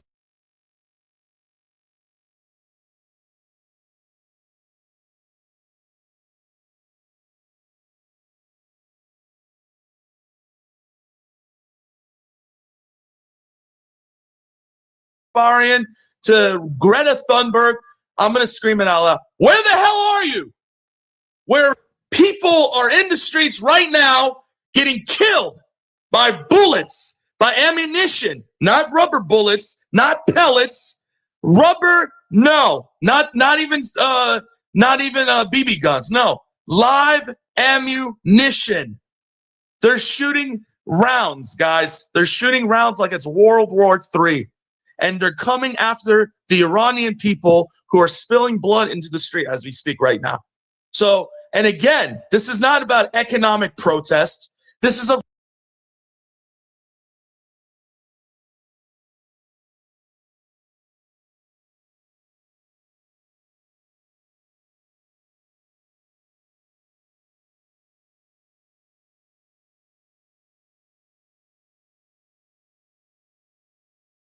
because I'm seeing it through the glass. TikTok for Khamenei, and I know what's going to happen. Netanyahu's not going to let this go. We are in the streets now. And Johnny, you record this, you know this, but I always do this because I want the voices to understand this. If you're not Iranian, you want to know who to support King Reza Pahlavi, support this space, support the people who are talking, who are screaming, and who have loved ones in Iran right now, and they can't even go back to their freaking country. We are the largest exile community in the entire freaking globe right now. It's not about Kurd, Azadi. I'm a proud Kurd. I love Iran. But I'm going to tell you something, damn it. I'll be damned if I see another young person get shot and we just lay it off. Oh, the unfortunate event just happened. No, I'm done with that shit. We had 2009. Obama betrayed us. We had Bloody Alban and nothing happened. The internet got cut and that was it. We need to step the fuck up. And if you want to be on the Iranian side, then buckle up. That's all I'm going to say to that. Buckle up and let's go for the ride. Because I'm not going to be nice anymore. I'm not going to be soft with my words. I'm not going to be this guy who's, oh, Alex, you got to be. No. I did that. I made a huge mistake with that, and it didn't get me anywhere. That's why I took the break I did from Spaces, because I saw what these ass clowns on this app are trying to do. They're trying to divide us. Well, we're united, damn it. We are so united. Johnny, you have done something that I appreciate you every single time. You have been the voice for Iranians, English space, and I had to take a step back because of my sanity. But I'm here because I love this Hambatan, this community, our homeland. Justan, they are calling us to be their voices. And what I am doing through the will of God Almighty, what I am doing is nothing compared to what the people of Iran are doing right now. All I'm doing is distributing the videos that I have to see. What they're doing is risking their life. They have nothing to live for. They have nothing to lose at this point. Okay? And I'm getting emotional because that young man who got shot in the face, and an 18-year-old, Mehdi Samavati, remember that name. I want everybody to remember his name. His photo got posted this morning. Remember that, and remember why we need a free Iran. Look, my mom said it best. They are the true warriors. Qahramar hastan for Khak Iran. Bareh hamvatanashan. That is what my mother said. My mother broke down when I told her what happened. I said yes, and I cried with her and I prayed. When you kill an 18-year-old young man, you kill a future. You kill a future of Iranians right now. And I'm pleading and I'm screaming, wake up, wake up. You know who you are. And I want to thank the people who have bigger accounts, who are on the right side of history. You know who you are. No Karishama Hastam. I lost my account, but guess what? We're going to keep fighting for a free Iran. Javid Shah, Payandi Iran, is the new movement, and King Reza Pahlavi is going to be at Shahiyad, sworn in as the new leader, and he's going to take back his rightful heir as king, and we're going to get our fucking country back. We're going to get our dignity back. We're going to get our freaking Iran. We are Aryan, land of the Aryan. That is what we are. Doesn't matter what ethnic group you are or what culture. We are so diverse because Iran is the oldest civilization. And when we're seeing what's happening in the streets, that is us saying we don't want Arabism, we don't want Islamism, we don't want your fake, progressive, reformist crap. We want the king to come back. We want to be what Iran was, and we want to be a peaceful country. And to anybody who is not Iranian, and I'll land my plane, I'm sorry, Johnny. To anybody who is not Iranian and who is Iranian but doesn't understand why we need King Reza Pahlavi, you bring him back, you bring the Middle East back to peace. You want peace in the Middle East? You don't want to see terrorist attacks? You don't want to see debauchery in London, in Australia? They shot up and killed the Jewish people at their holiday. Get rid of the Islamic regime and cut the head off the snake. And I'm done. I want everybody to understand that. What can you do? Follow Johnny. Follow the speakers who are on here, who are pleading with you when for 4th days now, we're on the damn streets. And they're killing people right now because they want to scare us. But let me tell you something. The people of Iran are not scared. Kermanshah, Hamadan, Sharmahal Bakhtiyari, Khuzestan, Tabriz, Tehran. I can go on and on and on. The videos that I'm getting is that they're done with this regime and they want regime change. So that's all I wanted to say. I love everyone. Thank you, Johnny, for letting me speak. I've been thinking of what I wanted to say. I could give updates, but I want to give you how I really feel right now because I'm tired, and I'm tired of seeing innocents die because we're over here. We got to explain why the Shah of Iran is who we want. No, we don't need to explain anymore. We know why we want him back.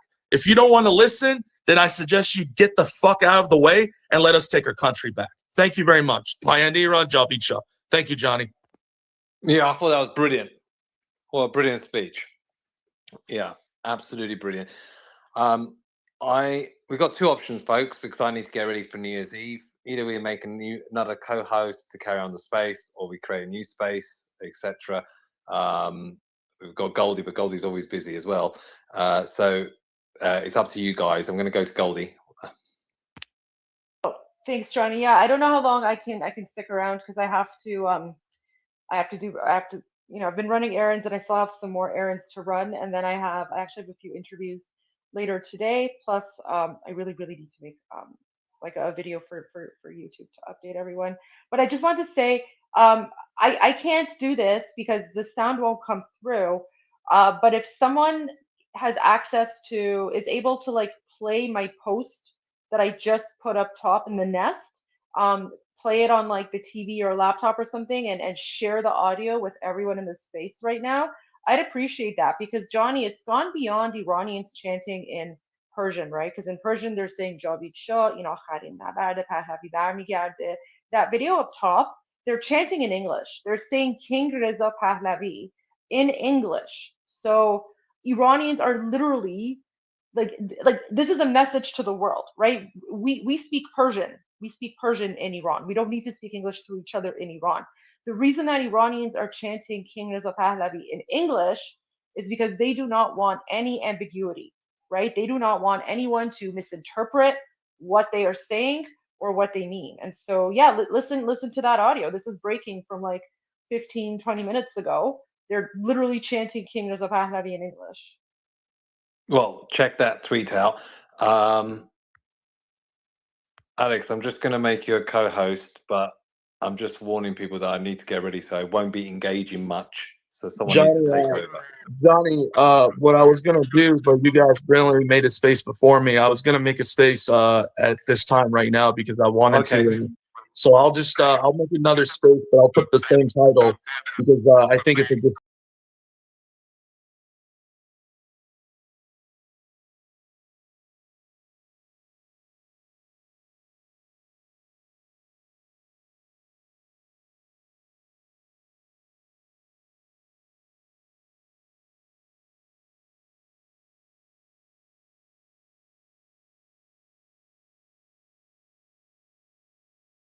Same title, and if That's the same title. That's absolutely fine.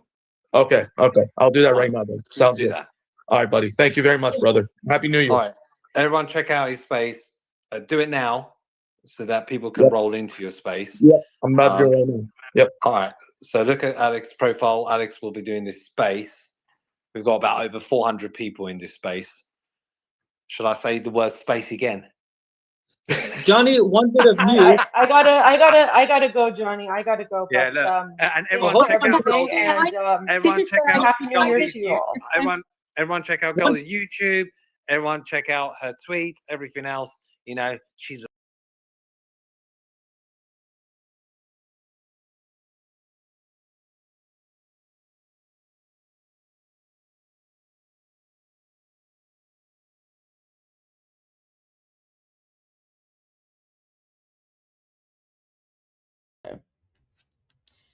Hey guys, so I don't know if you can hear me. So I'm going to end my live stream, and everyone go over to Atheist Republic. I'm going to tune in and listen to Atheist Republic. So thanks everyone for joining me on my live stream. I still have to run some errands, but that space is pretty much done. I hope that gave you guys a little bit of context into what Iranians are thinking and feeling, and what is happening in Iran. So there you go. I mean, I'll see if I can do a quick live stream or video later today, but I can't guarantee it. I have a number of interviews that I need to do. But thanks everyone for joining. Payande Iran, Javid Shah.